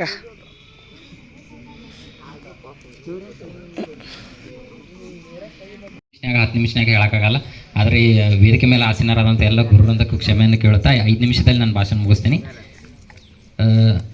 ಈಗ ಟೀಚರ್ಸ್ ಬಗ್ಗೆ ಅಂದರು ಕವಿತಾ ಮೇಡಮ್ ಹೇಳ್ಯಾರ. ಅದ್ರನ್ಯಾಗ ಒಂದು ಮಾತು ತೆಗಿಯಂಗಿಲ್ಲ, ಇನ್ನೂ ಹೆಚ್ಚಿಗೆ ಹಾಕ್ಬೋದು ಕರಿ. ಅದರಿಂದ ಒಂದು ಮಾತು ನಾವು ಹಿಂದೆ ತಗೊಳಕ್ಕಾಗಂಗಿಲ್ಲ. ಯಾಕಂದ್ರೆ ಒಬ್ಬ ಶಿಕ್ಷಕರಾದವ್ರು ಹೆಂಗಿರ್ತಾರಂದ್ರೆ ನಾವು ಅವರು ಹೇಳಿ ಕಲಿಬೇಕತ್ತೇನಿಲ್ಲ. ನಾ ಎಲ್ಲ ಶಿಕ್ಷಕರನ್ನ ಏನು ಮಾಡೀವಿ ನೋಡೇ ಕಲ್ತೀವಿ. ಅದು ವಿದ್ಯೆ ಶಿಕ್ಷಕನಿಂದ ಮಾತ್ರ ಕಲಿಸ್ಬೋದು ನಾವು. ಒಬ್ಬ ವೈದ್ಯ ಒಬ್ಬ ಇಂಜಿನಿಯರ್ ಆದ್ರೆ ಅವ್ನು ಹೇಳ್ಕೊಟ್ಟು ಕಲಿಸ್ಬೋದು ನಾವು. ಆದ್ರೆ ಒಬ್ಬ ಶಿಕ್ಷಕನ ನೋಡಿ ನಾವು ಭಾಳ ಕಲಿತೀವಿ. ಶಿಸ್ತನ್ನು ಅವ್ರು ನೋಡೇ ಕಲಿತಿರ್ತೀವಿ ನಾವು. ಈ ಶಿಸ್ತ ಶಿಕ್ಷಕ ಕುಡ್ದು ಶಾಲೆಗೆ ಬರ್ತಿದ್ದಂದ್ರೆ ವಿದ್ಯಾರ್ಥಿಗಳು ಮುಂದೆ ಕುಡುಕರಾಗ್ಬಿಡ್ತಾರೆ. ಆದರೆ ಶಿಕ್ಷಕನಾದವನ ಬಾಯಲ್ಲಿ ಯಾವತ್ತೂ ಗೌಂಡಿ ಹಾಕಿ ಕೆಳಮಟ್ಟದ ಕೆಲಸಗಳನ್ನ ನಾವು ಯಾವತ್ತೂ ಹೇಳಂಗಿಲ್ಲ. ಅದನ್ನ ಬೇರೆಯವ್ರು ಹೇಳ್ಬೋದಟ ನೀ ಗೌಂಡಿನ ಹಾಕಿ ನೋಡತ್ತೇಳಿ. ಯಾಕಂದ್ರೆ ನಮ್ಮ ವಿದ್ಯಾರ್ಥಿಗಳು ನಾವು ಏನು ಮಾಡ್ತೀವಿ, ನಮ್ಗಿಂತ ಜಾಸ್ತಿ ಸ್ಥಾನದಾಗ ಇರುವಂಗೆ ನಾವು ನೋಡ್ತೀವಿ. 9ನೇ ತರಗತಿ ಕ್ಲಾಸ್ನಾಗ ನಾವು ಒಂದು ಮಾತು ಕೇಳಿದ್ದೆ, ಏನೇನು ಆಗ್ತೀರಿ ಅಂತೇಳಿ. ಎಲ್ಲರೂ ಡಾಕ್ಟರ್, ಇಂಜಿನಿಯರ್ ಸಮಥಿಂಗ್ ಎಲ್ಲ ಹೇಳಿದ್ದೆ, ಖುಷಿ ಆಯ್ತು ನಮಗೂ. ಆದರೆ ಯಾರೂ ಟೀಚರ್ ಅಂತ ಹೇಳಿಲ್ಲ. ಯಾಕೆ ಹೇಳಿಲ್ಲ? ಯಾಕಂದ್ರೆ ಅದು ಪೊಸಿಷನ್ ಅಷ್ಟು ಪ್ರೆಷರ್ ಐತೆ. ಅದು ನೀವು ಅಂದ್ಕೊಂಡಂಗೆ ಅಲ್ಲದು. ಯಾಕಂದ್ರೆ ಇಲ್ಲಿ ಎಲ್ಲರೂ ವೇದಿಕೆ ಮೇಲೆ ಶಿಕ್ಷಕರು ಕೂತಾರೆ. ಅವ್ರು ಬಾಯಿ ಬಿಟ್ಟು ಹೇಳಂಗಿಲ್ಲ ಯಾವತ್ತು ನಾವು ಇದನ್ನು ಮಾಡಿದ್ದೀವಿ, ನಿಮಗೆ ಇದನ್ನು ಮಾಡಿದ್ದೀವಿ ಅಂತೇಳಿ. ಯಾಕಂದ್ರೆ ನಿಮ್ಗೆ ಪಾಠ ಬೋಧನೆ ಮಾಡಿ ಅವ್ರು ಎಷ್ಟು ಸ್ಟ್ರೆಸ್ ಒಳಗಿರ್ತಾರೆ, ಬರೀ ಅದೇ ಯೋಚನೆ ಒಳಗಿರ್ತಾರೆ ಅವ್ರು. ಅದು ಶಿಕ್ಷಕನಾದವನಿಗೆ ಕಂಠ ಮತ್ತು ಸೊಂಟ ಸುದ್ದಿರ್ಬೇಕಾತು. ಅದು ಭಾಳ ಪೇನ್ ಆಗ್ತಿರ್ತೈತೆ ಮನೆಗೆ ಹೋದ ನಂತರ. ನಮಗಂದ್ರೂ ಈಗ 2 ತರಗತಿಗಳನ್ನ ಕೊಟ್ಟ ನಮ್ಗೆ ಸಾಕಾಗಿ ಹೋಗಿತ್ತು. ಆದರೆ ಇಲ್ಲಿ ಶಿಕ್ಷಕರು ಹೆಂಗೆ ಮಾಡ್ತಾರೆ ಏನು ಗೊತ್ತಿಲ್ಲ. ಆದರೆ ಶಿಕ್ಷಕರ ವೃತ್ತಿ ಐತಿಲ್ಲ, ಇಲ್ಲಿ ಬಂದ್ಮೇಲೆ ಅದ್ರ ಮೇಲಿನ ಗೌರವ ಅಂತೂ ತೀರಾ ಜಾಸ್ತಿ ಆಗೈತೆ ನಮ್ದು. ಆದರೆ ವಿದ್ಯಾರ್ಥಿಗಳಿಗೆ ನಾ ಏನು ಹೇಳಕ್ಕೆ ಬಯಸ್ತೇನೆ ಅಂದ್ರೆ, ಏನು ಕಲ್ತಿರೋ ಬಿಟ್ಟರೆ ಗೊತ್ತಿಲ್ಲ 40 ದಿನದಾಗ. ಆದರೆ ಇವತ್ತೇನು ಹೇಳ್ತಿಲ್ಲ ಅದನ್ನ ಅಳವಡಿಸ್ಕೊಂಡ್ಬಿಟ್ರಿ. ಫಸ್ಟ್ನೇದ್ದು ನಿಮ್ಮ ಜೊತೆ ಇನ್ನೊಬ್ರಿಗೆ ಕಂಪೇರ್ ಮಾಡ್ಕೊಳಕ್ಕೆ ಹೋಗ್ಬಿಡ್ರಿ. ನಿಮ್ದ ಮತ್ತು ಇನ್ನೊಬ್ರನ್ನ ಆಕೆ ಶಾಣ್ಯತಾಳನ ದಡ್ಡದನ ಹಿಂಗೆ ಒಟ್ಟ ಕಂಪೇರ್ ಮಾಡ್ಕೊಳ್ಬೇಕು. Participation important. ಯಾಕಂದ್ರೆ ಇಲ್ಲಿ ಪ್ರತಿಯೊಬ್ಬರಿಗೆ ಮಾದರಿ ಪ್ರದರ್ಶನ ಒಳಗೆ ಪಾರ್ಟಿಸಿಪೇಷನ್ ಮಾಡಿದವ್ರಿಗೆ ಎಲ್ಲರಿಗೂ ಪ್ರಶಸ್ತಿ ಕೊಟ್ಟಿವಿ. ಆದರೆ ನಾವು ನಿನ್ನೆ ಡಿಸ್ಕಷನ್ ಮಾಡತ್ತಿದ್ದೀವಿ, ಸರ್ ಹೆಂಗೆ ಮಾಡೋಣ್ರಿ 3 ಕೊಡೋಣ ಅಂತೇಳಿ, ಫಸ್ಟ್, ಸೆಕೆಂಡ್, ಥರ್ಡ್. ಆದರೆ ವಿದ್ಯಾರ್ಥಿಗಳು ಬಂದು ಕೇಳದಿದ್ದು, ಸರ್ ನಾನು ಫಸ್ಟ್ ಬರ್ತೈತೇನ್ರಿ, ನಾನು ಸೆಕೆಂಡ್ ಬರ್ತೈತೇನ್ರಿ ಅಂತೇಳಿ. ಅವ್ರಿಗೆ ಡಿಸಪಾಯಿಂಟ್ ಮಾಡೋಕೆ. ಯಾಕಂದ್ರೆ ಅವನು ವಿದ್ಯಾರ್ಥಿಗೆ ನಾವು ಏನಾರು ಫಸ್ಟ್ ಕೊಡಲಿಲ್ಲ, ಸೆಕೆಂಡ್ ಕೊಡಲಿಲ್ಲ ಅಂದ್ರೆ ಅವ ಈಗ ಏನೋ ಪ್ರಯೋಗ ಮಾಡಕತ್ತಾನ. ನೆಕ್ಸ್ಟ್ ಟೈಮ್ ಮುಂದಿನ ಜೀವನದಾಗ ಏನು ಮಾಡಲ್ಲ, ಪ್ರಯೋಗ ಮಾಡೋದು ಬಿಟ್ಬಿಡ್ತಾನೆ ನಾವು. ಏನು ಬಿಡಪ್ಪ ನಂಗೆ ಬರಲ್ಲ ಇಲ್ಲಿ ಪ್ರಶಸ್ತಿ ಅಂತೇಳಿ. ಆದರೆ ನಾ ಈ ಮೂಲಕ ಏನು ಹೇಳ್ತೀನಿ, ನೀವು ಯಾರ್ಯಾರು ಪಾರ್ಟಿಸಿಪೇಷನ್ ಮಾಡಿರಲಿ ಅವಾಗ ಗೆದ್ದುಬಿಟ್ರಿ ನೀವು. ಯಾಕಂದ್ರೆ ಉಳ್ಕಿದ ವಿದ್ಯಾರ್ಥಿಗಳು ಯಾರು ಭಾಗವಹಿಸೋ ಧೈರ್ಯನ ಮಾಡಿಲ್ಲ ಅವರು. ಅಲ್ಲಿ ಪ್ರೀತಿ ಬಂದು ಮಾತಾಡೋಕೆ ನಿಂತಾಳೆ, ನೀವು ನೋಡಿ ನಗಾತಿದ್ರಿ. ಆದ್ರೆ ಹಂಗೆ ನೋಡಿ ನಗವ್ರು ಅಲ್ಲೇ ಕೂತ್ಬಿಡ್ತೀರಿ ನೀವು. ಆಕೆ ಬಂದು ಪಾರ್ಟಿಸಿಪೇಷನ್ ಮಾಡತ್ತಾಳ ನಿಂತಾಳ, ಅದು ದೊಡ್ಡ ವಿಚಾರ. ಬಂದು ಪಾರ್ಟಿಸಿಪೇಷನ್ ಮಾಡ್ರಿ, ಅವಮಾನ ಆಗಲಿ. 5ನೇ ಇದ್ದಾಗ ಇಂಥ ಒಂದು ಘಟನೆ ನಡೀತೈತೆ. ನಮ್ಮ ಸರ್ ಏನು ಮಾಡಿದ, ಆಶು ಭಾಷಣ ಪಿಕ್ ಆ್ಯಂಡ್ ಸ್ಪೀಚ್ ಅಂತ ಒಂದು ಅದ್ರೊಳಗೆ ಚೀಟಿ ಬರ್ದು ಹಾಕಿರ್ತಾರೆ. ಅದ್ರ ಬಗ್ಗೆ ನಾವು ಮಾತಾಡ್ಬೇಕಾಗಿರ್ತೈತಿ. ನಂದು ನಂದು ಟಾಪಿಕ್ ಬತ್ತು ಬಾಪ ಅಂದ, ನಾ ಬರಲಿಲ್ಲ. ನಂಗೆ ಅಸಹ್ಯ ಅವಾಗ ಈ ಸ್ಟೇಜ್ ಮುಂದೆ ಹೋಗಿ ಏನು ಮಾತಾಡೋದು ಅಂತೇಳಿ ಅಸಹ್ಯ ಅನ್ಕೊಂಡು ಬಿಟ್ಟೆ ಸರ್ಗೂ ಸಾಕಾತು. ಆದ್ರೆ ಒಬ್ಬ ಶಿಕ್ಷಕ ಎಲ್ಲಿವರೆಗೂ ಪ್ರಯತ್ನ ಮಾಡ್ತಾನಂದ್ರೆ ಸ್ಟೇಜ್ ಮ್ಯಾಗ ತಂದು ನಿಲ್ಸೋವರೆಗೂ ಪ್ರಯತ್ನ ಮಾಡ್ತಾನೆ. ಆದ್ರೆ ಮಾತಾಡ್ಬೇಕಾಗಿದ್ಯಾರ ನಾವ, ಹೌದು. ಸರ್ ನಂಗೆ ಬಡದ್ರು ಕುತ್ತಿಗೆ ಹಿಡಿದು ದಬ್ಬಿರಿ ಇಲ್ಲಿ ತನ ಇಲ್ಲಿ ಬಂದು ನಿಂತೆ ನಾನು ಗ್ಯಾಟ ಹೊಂಬಿದ್ದೆ ಮಾತಾಡಲಿಲ್ಲ. ಆದ್ರೆ ನನಗೆ ಈಗ ಶಿಕ್ಷಕರ ಸ್ಥಾನದಾಗ ನಿಂತ ಅನಿಸ್ತತಿ, ನಮ್ಮ ವಿದ್ಯಾರ್ಥಿಗಳು ಮಾಡಿದಾಗ ನನಗೆ ಅನಿಸ್ತತಿ ಎದಕ್ಕೆ ಮಾತಾಡೋಕೆ ಟ್ರೈ ಮಾಡಂಗಿಲ್ಲಪ್ಪ ಅಂತ ಹೇಳಿ. ಇಲ್ಲಿ ಬಂದು ಮಾತಾಡೋಕೆ ಕಲೀರಿ. ನಾ ಮಾಡಿದ ಮಿಸ್ಟೇಕ್ನ ನೀವು ಯಾರು ಮಾಡೋಕೆ ಹೋಗ್ಬೇಡ್ರಿ. ಮತ್ತು ಯಾವುದೇ ಒಂದು ವಿಷಯವನ್ನು ಕಲಿಯತ್ತೀರಿ ಅಂದ್ರೆ ಸಂಪೂರ್ಣವಾಗಿ ನಂಬಿಕೆ ಇಡ್ರಿ. ಮಾಸ್ತಿ ವೆಂಕಟೇಶ್ ಅಯ್ಯಂಗಾರ್ ಅವರು ಒಂದು ನವರಾತ್ರಿ ಕಥೆಗಳತ್ತು ಒಂದು ಪುಸ್ತಕ ಬರ್ತಾರೆ. ಆ ಕಥೆಗಳೊಳಗೆ ಒಂದು ಕತೆ ನನಗೆ ಭಾಳ ಲೈಕ್ ಆಗಿತ್ತು. ಶಾರ್ಟಾಗಿ ಹೇಳಿ ನಾನು ಭಾಷಣ ಮುಗಿಸ್ತೀನಿ. ಒಂದು ಊರಾಗ ಒಂದು ಆಶ್ರಮ ಇರ್ತೈತಿ. ಅದ್ರೊಳಗೆ ಒಬ್ಬ ಗುರು ಮತ್ತು ತನ್ನ ಶಿಷ್ಯಂದ್ರ ಜೋಡ ಬದುಕ್ತಿರ್ತಾರೆ. ಅವಾಗ ಒಂದು ಆಶ್ರಮಕ್ಕೆ ಏನಾಗುತ್ತೆ, ಅಲ್ಲಿ ಊರಾಗ ಏನು ಮಾಡ್ತೀವಿ, ಬರಗಾಲ ಬಂದುಬಿಡ್ತೈತಿ. ಬರಗಾಲ ಬರೋಣ ಏನು ಮಾಡ್ತಾರೆ, ಗುರುಗಳು ಏನು ಮಾಡ್ತಾರೆ, ಇನ್ನು ನನ್ನ ಆಶ್ರಮ ನಡ್ಸೋಕ್ಕಾಗಲ್ಲಪ್ಪ, ಯಾಕಂದ್ರೆ ಬರಗಾಲ ಬಂದೈತಿ ಊರಾಗ, ಯಾರೂ ದೇಣಿಗೆನೂ ಕೊಡವತ್ತಿಲ್ಲ. ಅದಕ್ಕೆ ಏನು ಮಾಡಿರಿ, ನಿಮ್ಮ ಜೀವನ ನಿಮ್ಗೆ ವಿದ್ಯೆ ಪಾಠ ಬೋಧನೆ ಮಾಡೀನಿ, ನಿಮ್ಮ ಜೀವನ ಕಟ್ಕೊಳಕ್ಕೆ ಎಷ್ಟು ಸಾಮರ್ಥ್ಯ ಐತಿ ಅಷ್ಟು ಸಾಮರ್ಥ್ಯ ಐತಿ, ನೀವೇನು ಮಾಡ್ಬೋದು, ಇನ್ನು ಈ ಆಶ್ರಮದಿಂದ ಹೋಗ್ಬೋದು ಅಂತ ಕೇಳ್ತಾರೆ. ಆದ್ರೆ ಹೋಗೋ ಮುಂಚೆ ನಿಮ್ಗೆ ಕೊಡೋಕೆ ಏನೂ ಇಲ್ಲ, ಆದರೆ ಈ ಆಶ್ರಮದಾಗ ಏನೇನೈತಲ್ಲ ಎಲ್ಲರೂ ಒಂದೊಂದು ತೊಗೊಂಡು ಹೋಗ್ರಿ ಅಂತಾರೆ. ನಾನು ಓಕೆ, ಒಂದು ಶಾಲೆ ಅಂದ್ರೆ ಬುದ್ಧಿವಂತರು ಇರ್ತಾರೆ, ಸಾಧಾರಣ ವರ್ಗದವ್ರು ಇರ್ತಾರೆ, ಮತ್ತು ಮೀಡಿಯಮ್ ಇರ್ತಾರೆ. ಕೆಲವರು ವಿದ್ಯೆಯಲ್ಲಿ ಶಾಣೆ ಇರಲಿಲ್ಲ ಅಂದರೂ ಬದುಕಿನಲ್ಲಿ ಜಾಣರು ಇರ್ತಾರೆ ಅಂತಾರೆ. ಅವ್ರು ಏನು ಮಾಡ್ತಾರೆ, ತೊಗೊಂಡು ಹೋಗೋಣ ಎಲ್ಲರೂ ಚಲೋ ಚಲೋ ಆಕಳ, ಹಾಸಿಗೆ, ರೊಕ್ಕ, ಉಳಿದಿದ್ದ ಅಮೌಂಟ್ ಎಲ್ಲ ತೊಗೊಂಡು ಹೋಗ್ಬಿಟ್ರು ಅವ್ರು. ಆದ್ರೆ ಒಬ್ಬ ಪೆದ್ದಿದ್ದ, ಅವೇನು ಮಾಡಿದ, ಗುರುವಿನ ಮುಂದೆ ಕೂತಿದ್ದವ. ಅವ್ಗೆ ಏನು ತೊಗೋಬೇಕಂತ ಅನಿಸಿದ್ದಿಲ್ಲ. ಅವಾಗ ಗುರು ಬಂದರು, ಏನಪ್ಪ ಮತ್ತು ನೀ ಏನು ತೊಗೊಳ್ಳೋ ಇಲ್ಲ, ಮತ್ತು ನಾನು ಕೊಡಾಕು ಎಲ್ಲರೂ ಓದ ಬಿಟ್ಟಾರೆ, ಏನೂ ಇಲ್ಲ, ಇದೊಂದು ಕತ್ತಿ ಐತಿ, ಕತ್ತಿ ತೊಗೊಂಡು ಹೋಗಿದ್ದಾನ ಅಂತಂದ್ರೆ. ಇದ್ರ ಮೂಲಕ ನಾವು ಏನು ಬಾರದು ಹಾಕ್ತೀವಿ ಅದ್ರ ಮ್ಯಾಗ ಸಾಮಾನು ಒಯ್ಯಾಕದು ಯೂಸ್ ಮಾಡ್ತಿದ್ವಿ, ಆ ಕತ್ತಿ ಒಯ್ಯಿ ಮತ್ತಂದ್ರೆ ನಾನು ಆಯ್ತು ರೀ ಸರ್ ಅನ್ಕೇಶನ್ ಕತ್ತಿ ತೊಗೊಂಡು ಹೊಂಟತ್ತು. ಬರಗಾಲ ಬಿದ್ದೈತಿ 2-3 ಊರ, ಮುಂದೆ ಹೋದ 2 ಊರು ದಾಟಿದ, ಮತ್ತು ತನಗ ಆಹಾರ ತಿನ್ನಕ್ಕೆ ಏನೂ ಇಲ್ಲ, ಬರಗಾಲ ಬಿದ್ದೈತಿ. ಆ ಕತ್ತಿಗೆ ಏನು ಹಾಕ್ತಾನೆ, ಆ ಕತ್ತಿ ಹೋಗೋಣ ಒಂದು ಊರು ದಾಟ ಏನು ಮಾಡ್ತು, ಕತ್ತಿ ಸತ್ತು ಹೋತು. ಗುರುವಿನ ಆಶೀರ್ವಾದದೊಂದಿಗೆ ಕೊಟ್ಟಂಥ ಕತ್ತಿ ಸತ್ತು ಹೋತು. ಅವಂಗೆ ಗುರುವಿನ ಮೇಲೆ ಹೆವಿ ಭಕ್ತಿ, ಭಾಳ ಭಕ್ತಿ ಅವ್ನು. ಏನು ಮಾಡೋದಪ್ಪ, ಗುರುವಿಗೆ ಆಶೀರ್ವಾದ ಮಾಡಿ ಒಂದು ಕತ್ತಿ ಕೊಟ್ಟಿದ್ದ, ಅದು ಸತ್ತು ಹೋತ್ಲ ಅಂತೇಳಿ. ಹಾಗಾದ್ರೆ ಏನು ಮಾಡೋಣ, ಅವ ತೆಗ ತೋಡಿ ಏನು ಮಾಡಿದ, ಅದು 100 ಹೊರಗೆ ಮಣ್ಣು ಮಾಡಿ ಏನು ಗುರು ಕೊಟ್ಟಿದ್ದಲ್ಲ ಭಕ್ತಿ, ಅದ್ರ ಮ್ಯಾಗ ಭಕ್ತಿ ಜಾಸ್ತಿ ಇತ್ತು, ಅವ್ನು ನಂಬಿಕೆ ಇಟ್ಟಿದ್ದ. ಆ ಕತ್ತಿ ಹಾಡಿ ತೋಡಿದ, ದಿನ ಏನು ಮಾಡ್ತಿದ್ದ, ಅದಕ್ಕೆ ಪೂಜೆ ಮಾಡ್ತಿದ್ದ. ಹಿಂಗೆ ಊರು ಜನ ನೋಡ್ತಿರ್ತಾರಲ್ಲ, ಆದೋಗಾರು ನೋಡಕತ್ರ, ನೀವು ದಿನ ಸ್ವಾಮೀಜಿ ಬರ್ತಾನೋ, ಪೂಜೆ ಮಾಡ್ತಾನೋ, ಹೋಗ್ತಾನೋ, ಏನೋ ಪವಾಡ ಸ್ಥಳ ಇರಬೇಕು ಅಂದ್ಕೇಶನ್ ಬಂದು ಅವರು ನಮಸ್ಕಾರ ಮಾಡಿದತ್ತು. ಒಬ್ಬ ವ್ಯಾಪಾರಿ ಬಂದು ನಮಸ್ಕಾರ ಮಾಡಿ ಹೋಗೋನು ಅಂದ್ಕೇಶನ್ ನಮಸ್ಕಾರ ಮಾಡಿ ಬೇಡ್ಕೊಂಡು ಹೋದತ್ತು. ಅವತ್ತು ಅವಂಗೇನೋ ಅಚಾನಕ್ಕಾಗಿ ಕಾಯ್ಕೊಂಡಿರೋದಕ್ಕೆ ಟೊಂಗ್ ಮುರಿದಕ್ಕೆ ಮೇಳಾತಂತಾರಲ್ಲ ಹಾಗೆ, ಅವಂಗೆ ಅವತ್ತು ಏನೋ ಹೆಚ್ಚಿನ ಲಾಭ ಬಂದುಬಿಡ್ತತ್ತು. ಅವಂಗೆ ನಂಬಿಕೆ ಬಂದುಬಿಡ್ತದೆ. ಅವಾಗ ಎದ್ರ ಮ್ಯಾಗ, ಕತ್ತಿ ಗೋರಿ ಮ್ಯಾಗ. ಆದ್ರೆ ಕತ್ತಿ ಗೋರಿ ಅಂತ ಅವ್ನು ಗೊತ್ತಿಲ್ಲ, ಮತ್ತು ವ್ಯಾಪಾರಿಗೆ ಅವ ಯಾವುದೋ ಒಂದು ಪವಾಡ ಸ್ಥಳ ಐತತ್ ಅವ ಮಾಡ್ಯಾನಂತ. ಆಮೇಲೆ ನಮಸ್ಕಾರ ಮಾಡಿದಾಗ ಗೊತ್ತಲ್ಲ ಅವಂಗೆ ಪವಾಡ ಸ್ಥಳ ಐತಪ್ಪ ಇದು ಹೇಳಿ. ಆಮೇಲೆ ನೆಕ್ಸ್ಟ್ ದಿನ ಬಂದು ಕೇಶನ್ ಅದಕ್ಕೊಂದು ದೀಪದ ಮಾಡಿಸ್ಕೊಟ್ಟು ಮಾತು ಅದು ಅವತ್ತು ಜಾಸ್ತಿ ಲಾಭ ಆತತ್ತು. ಆಗ ಇದು ಜನರಿಂದ ಜನರಿಗೆ ಸಾಗಿ ಅದು ದೊಡ್ಡ ಮಠಾನ ಆಗ್ಬಿಡ್ತತ್ತು ಊರಾಗ. ಆ ಸ್ವಾಮೀಜಿ ಅವ ಪೆದ್ದಿತ್ತಲ್ಲ, ಅವಂಗೂ ಒಂದು ದೊಡ್ಡ ಅರಮನೆಯನ್ನು ಕಟ್ಟಿಸ್ಕೊಟ್ರತ್ತು, ಅದ್ರ ಪೀಠಾಧಿಪತಿ ಮಾಡಿರತ್ತ ಅದನ್ನು. ಹಿಂಗೆ ಇವ್ರು ಗುರುಗಳು ಇದ್ದಾರಲ್ಲ, ಅಡ್ಡಾಡ್ಕೊತ ಹೋಗಿದ್ರಲ್ಲ ಅವರು ಆಶ್ರಮ ಗುರುಗಳು, ಅವ್ರಿಗೂ ಒಂದಿನ ಯಾರೋ ಹೇಳಿದ್ರತ್ತು, ಹಿಂಗೆ ಪವಾಡದ ಸ್ಥಳ ಐತಿ, ಅಲ್ಲಿ ಹೋಗ್ರಿ, ನಿಮಗೂ ಏನಾರ ನೆಲೆ ಸಿಗ್ಬೋದು ಅಂತ ಹೇಳಿ. ಅವಾಗ ಹುಡ್ಕ್ಯಾಡ್ಕೊಂಡು ಬಂದ್ರತ್ತು, ನೋಡಿ ಎಂಥ ಪವಾಡ ಸ್ಥಳ ಐತೆ ಅಂತೇಳಿ. ದೊಡ್ಡ ಮಠ ಐತಿ, ರಾಜವೈಭೋಗ ಅಂಥದ್ದು, ಜನ ಕೊಡಕ್ಕೆ ನಿಂತಾರ, ರಗಡು ಕೊಡ್ತಾರತ್ತು ಹಂಗೆ. ಮತ್ತು ನಮ್ಮಲ್ಲಿ ಏನು ಭಕ್ತಿ ಏನು ಕಡಿಮೆ ಐತಿ, ಶಿಸ್ತು ಕೊಟ್ಟಿದ್ರು, ಫುಲ್ ದೊಡ್ಡ ಮಠನ ಕಟ್ಟಿಬಿಟ್ಟಿದ್ದತ್ತ. ಒಡ ನಮ್ಮ ಬೈನ ಪೀಠಾಧಿಪತಿಗಳು ಬಂದು ಪೂಜೆ ಮಾಡ್ಬೇಕು ಅದಕ್ಕೆ. ಎದಕ್ಕೆ, ಕತ್ತಿ ಗೋರಿಗೆ. ಈ ಗೋರಿ ಐತತ್ ಯಾರಿಗೂ ಗೊತ್ತು, ಅವ್ನು ಪೆದ್ದಗೆ ಒಬ್ಬಗೆ ಗೊತ್ತು, ಯಾರಿಗೂ ಗೊತ್ತಿಲ್ಲ. ಎಲ್ಲರೂ ಪವಾಡ ಸ್ಥಳ ತಿಳ್ಕೊಂಬಿಟ್ಟಾರ, ಎಲ್ಲರೂ ಬರ್ತಾರೆ, ಬೇಡ್ಕೋತಾರ, ಹೋಗ್ತಾರ. ಆಮೇಲೆ ಇವ್ರು ಗುರು ಬಂದಿದ್ರಲ್ಲ, ಗುರು ಬಂದು ನೋಡಿ ಯಾರಪ್ಪ ಪೀಠಾಧಿಪತಿ ಇಡು ದೊಡ್ಡ ಮಠ ಕಟ್ಟ್ಯಾರ ಅಂತೇಳಿ ನೋಡ್ತಾರ. ತಮ್ಮ ಪೆದ್ದ ಶಿಷ್ಯನ ಅದಾನ, ಇವನಲ್ಲ ಪೆದ್ದ ಶಿಷ್ಯ ಹಂಗೆ ಅದ ಅಂತೇಳಿ. ಆಮೇಲೆ ಬಂದು ಕೇಳಿದ್ರತ್ತ, ಇವ್ನು ನೋಡಿದ್ರತ್ತ, ಪೆದ್ದ ಶಿಷ್ಯ ನೋಡಿ ಕೇಶನ್ ಓಡಿ ಬಂದು ಕಾಲು ಬಿದ್ದತ್ತು. ಯಾಕೆ, ಗುರುವಿನ ಮ್ಯಾಗ ಹೆವಿ ಭಕ್ತಿ ಐತಿ, ಅವ್ನು ಕಾಲು ಬಿದ್ದತ್ತ. ಬಂದು ಅವಾಗ ಹೇಳಿದತ್ತು, ಕರ್ಕೊಂಡು ಹೋದತ್ತು ಅರಮನೆಗೆ. ಕರ್ಕೊಂಡು ಹೋಗಿ, ನನ್ನಿಂದ ಆಗಂಗಿಲ್ಲ ರೀ ನಮ್ಮ ಮಠ ನಡ್ಸಕ, ಏನೋ ಜನ ಕೊಟ್ಟಾರ, ಅವ್ರ ನಡ್ಸಕತ್ತಾರ್ರಿ ಸರ್, ನೀವ ನಡೆಸ್ರಿ ಗುರುಜಿ ಅಂದತ್ತು. ಆಮೇಲೆ ಕೇಳಿದತ್ತು, ಇದನ್ನೆಲ್ಲ ಹೆಂಗೆ ಮಾಡಿದ್ದೀನಿ ಅಂತೇಳಿ. ಆಮೇಲೆ ಅವ್ರು ಹೇಳಿದ್ರಲ್ಲ ಗುರೂಜಿಗೆ, ಯಾರೋ ಪವಾಡ ಪುರುಷ ಅಂತೇಳಿ, ಪವಾಡ ಪುರುಷದಾರ್ರಿ ಅಂತೇಳಿ. ಪವಾಡ ಪುರುಷನ ಬೆನ್ನ ಹತ್ಕೇಶನ್ ನೀನು ಉದ್ಧಾರ ಆದಿಪ್ಪ ಅಂತೇಳಿ. ಅವಾಗ ಹೇಳ್ತಾನ ತಮ್ಮ ಪೆದ್ದ ಶಿಷ್ಯ, ಯಾವ ಪವಾಡ ಪುರುಷ ರೀ, ಅದು ಕತ್ತಿ ಗೋರಿ ಐತ್ರಿ ಸರ್, ನೀವು ಕತ್ತಿಗೆ ಕೊಟ್ಟಿದ್ರಲ್ಲ ಗುರುಜಿ, ಆ ಕತ್ತಿ ಗೋರಿ ಐತೆ ಅಂತೇಳಿ. ಆದ್ರೆ ಜನರಿಗೆ ನಂಬಿಕೆ, ಕತ್ತಿ ಗೋರಿ ಅನ್ನೋದು ಇಂಪಾರ್ಟೆಂಟ್ ಅಲ್ಲ, ಆ ಗೋರಿ ಒಳಗೆ ಎಷ್ಟು ನಂಬಿಕೆ ಇಟ್ಟಾರಲ್ಲ ಜನ, ಅದು ಇಂಪಾರ್ಟೆಂಟ್. ಈಗ ನೀವು ಯಾರೋ ಗುರುವಿನ ಪಾಠ ಮಾಡತ್ತಿರ್ತಾರೆ, ಅವ್ರ ಮ್ಯಾಗ ಇವೇನೇ ಹೇಳ್ತಾನೆ ಬಿಡಪ್ಪ ಅನ್ಕೇಶನ್ ಕೇಳಾಕತ್ರಂದ್ರೆ ಏನೂ ಅರ್ಥ ಆಗಂಗಿಲ್ಲ. ಅವ್ರು ಹೇಳೋದು ಸತ್ಯ ಆಗಿರ್ತೈತಿ. ಯಾವಾಗ ಬ್ಲ್ಯಾಂಡಾಗಿ ನಂಬಿ ಬಿಡ್ರಿ, ಅವ್ರನ್ನ ನಂಬಿ ಯಾವಾಗ ಪಾಠ ಬೋಧನೆ ಕೇಳ್ತಿರ್ಲಿಲ್ಲ, ಅವಾಗ ನಿಮ್ಮ ಜೀವನ ಉದ್ಧಾರ ಆಗ್ತದೆ ಹೇಳೋ ಮೂಲಕ ನಾನು 2 ಮಾತು ಮುಗಿಸ್ತೀನಿ. ಧನ್ಯವಾದ. ನಾ ಟೈಮ್ ನೋಡ್ತಾನ 10:30 ಆಗೈತೆ ಅದು ಅಂತ ನೀವು ತಿಳ್ಕೊಬೇಕೀಗ. ತಿಳ್ಕೊತೀರಿ? ಓಕೆ. ಇವತ್ತಿನ BD ವಿದ್ಯಾರ್ಥಿಗಳ ಒಂದು ನಿರಂತರ ಪಾಠ ಬೋಧನೆ ಎಷ್ಟೋ 1.5 ತಿಂಗಳವರೆಗೆ ನಿಮ್ಮ ಜೊತೆನೇ ಇದ್ದು ಪಾಠ ಮಾಡಿದಂಥ ಈ ಒಂದು ಮುಕ್ತಾಯ ಸಮಾರಂಭದ ಅಧ್ಯಕ್ಷತೆಯನ್ನು ವಹಿಸಿರುವ ಈ ಸಂಸ್ಥೆಯ ಮುಖ್ಯೋಪಾಧ್ಯಾಯನಿಯರಾದ ಆತ್ಮೀಯರಾದಂಥ ಹಕಾರೆ ಮೇಡಮ್ ಅವರೇ, ಹಿರಿಯ ಶಿಕ್ಷಕರಾದಂಥ ಹಿರೇಮಠ್ ಸರ್, ಪಾಟೀಲ್ ಸರ್ ಆದ್ಯಂತ ಎಲ್ಲ ಗುರುಗಳೇ, ಗುರುಮಾತೆಯರೇ, ನನ್ನ ಪ್ರೀತಿಯ ವಿದ್ಯಾರ್ಥಿಗಳಾದ ಪ್ರಶಿಕ್ಷಣಾರ್ಥಿಗಳೇ, ಮಧುರಖಂಡಿಯ ಯಾವತ್ತೂ ಪ್ರೌಢಶಾಲೆಯ ಮುದ್ದು ವಿದ್ಯಾರ್ಥಿನಿಯರೇ, ಸಮಯ ಆಗಿದೆ ಅನ್ನೋ ಕಲ್ಪನೆ ನನಗದ. ಅದನ್ನ ಇಟ್ಕೊಂಡ ಮತ್ತು ನನಗೆ ಅಲ್ಲಿಂದ ಕರೆಸ್ಯಾರೋ ಅನ್ನೋ ಕಾರಣಕ್ಕಾಗಿಯವರೇ 1-2 ಮಾತುಗಳನ್ನು ನಾನು ಹೇಳಬೇಕು, ನೀವು ಕೇಳಬೇಕು. ಆದ್ರೆ ಇದು ಹೇಳುವುದಕ್ಕೂ ಕೇಳುವುದಕ್ಕೂ ಅಂದ್ಕೋಬಾರದ. ಕರೆಕ್ಟಾ? ಓಕೆ. ನಾನು ಒಂದು ಕಾಲದೊಳಗೆ ಊರವ ಮದರಖಂಡ್ಯವ. ನಿಮಗೆ ಗೊತ್ತಿರಲಿ, 1ನೇ ತರಗತಿಯಿಂದ 7ನೇ ತರಗತಿಯೊಳಗೆ ಮದರಖಂಡಿಯ ಹಿರಿಯ ಪ್ರಾಥಮಿಕ ಶಾಲೆಯೊಳಗೆ ಅಭ್ಯಾಸ ಮಾಡಿದ್ದೆ. ನಮ್ಮದು ದುರದೃಷ್ಟವಶಾತ್ ಅವಾಗ ಪ್ರೌಢಶಾಲೆ ಇರಲಿಲ್ಲ. ಬೇರೆ ಊರಿಗೆ ಹೋಗಿ ಕಾಲಲ್ಲಿ ಚಪ್ಪಲಿ ಇಲ್ಲ, ಪ್ಯಾಂಟ್ ಇಲ್ಲ, ಹಾಫ್ ಪ್ಯಾಂಟ್ ಹಾಕ್ಕೊಂಡು, ಹಾಫ್ ಶರ್ಟ್ ಹಾಕ್ಕೊಂಡು, ಬಗಲಿಗೆ ಬ್ಯಾಗ್ ಹಾಕ್ಕೊಂಡು, ಒಂದೊಂದು ಸಾರಿ ಸೈಕಲ್ ಇದ್ರೆ ಇತ್ತು, ಇಲ್ಲಾಂದ್ರೆ ಇಲ್ಲ, ಇಲ್ಲೇ ನಡ್ಕೊತ ಕೆನಾಲ್ ಹಿಡಿದು ಹೋಗಿ ಯಾವುದೋ ಒಂದು ಪ್ರೌಢಶಾಲೆ ಒಳಗೆ ಹೋಗಿ ವಿದ್ಯೆಯನ್ನು ಕಲ್ತೀವಿ.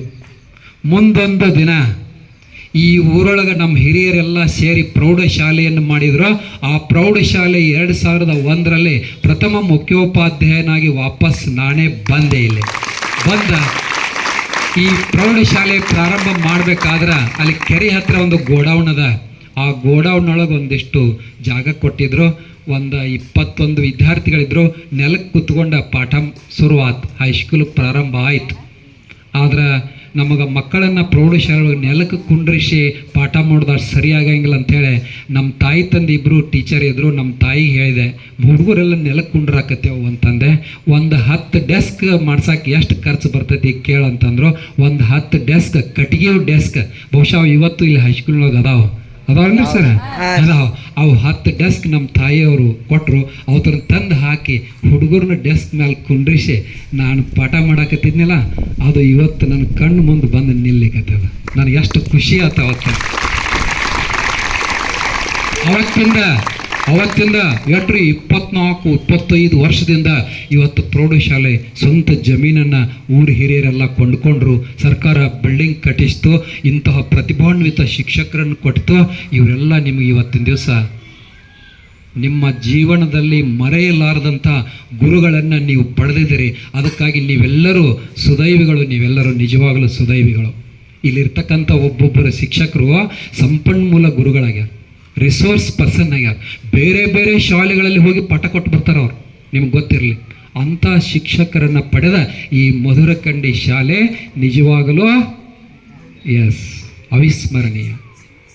ಇನ್ನು 2ನೇದಾಗಿ ನಾನು ಸಂದರ್ಭ ಅನುಸಾರ ನಮ್ಮ ವಿದ್ಯಾರ್ಥಿಗಳು ಕೂತಾರಲ್ಲ ಇಲ್ಲಿ, ಅವ್ರಿಗೊಂದಿಷ್ಟು ಪಾಠ ಮಾಡ್ತೇನೆ. ನಾನು ಬಿಡುವಿನ ವೇಳೆ ಒಳಗೆ ನಾನು PB ಕಾಲೇಜ್ನಲ್ಲಿ ಬಯಾಲಜಿಯನ್ನು ಹೇಳೋದ್ರ ಜೊತೆಗೇನೆ ಅಲ್ಲಿ ಗೌರ್ಮೆಂಟ್ B.Ed ಕಾಲೇಜೊಳಗೂ ಒಂದು ಪೀರಿಯಡ್ ಇರ್ತದೆ. ನನಗೆ ಸುಮ್ಮನೆ ನಾನೊಬ್ಬ ಗೌರವ ಶಿಕ್ಷಕನಾಗಿ ಅವರಿಗೆ ಪಾಠ ಮಾಡ್ತಿರ್ತೀನಿ.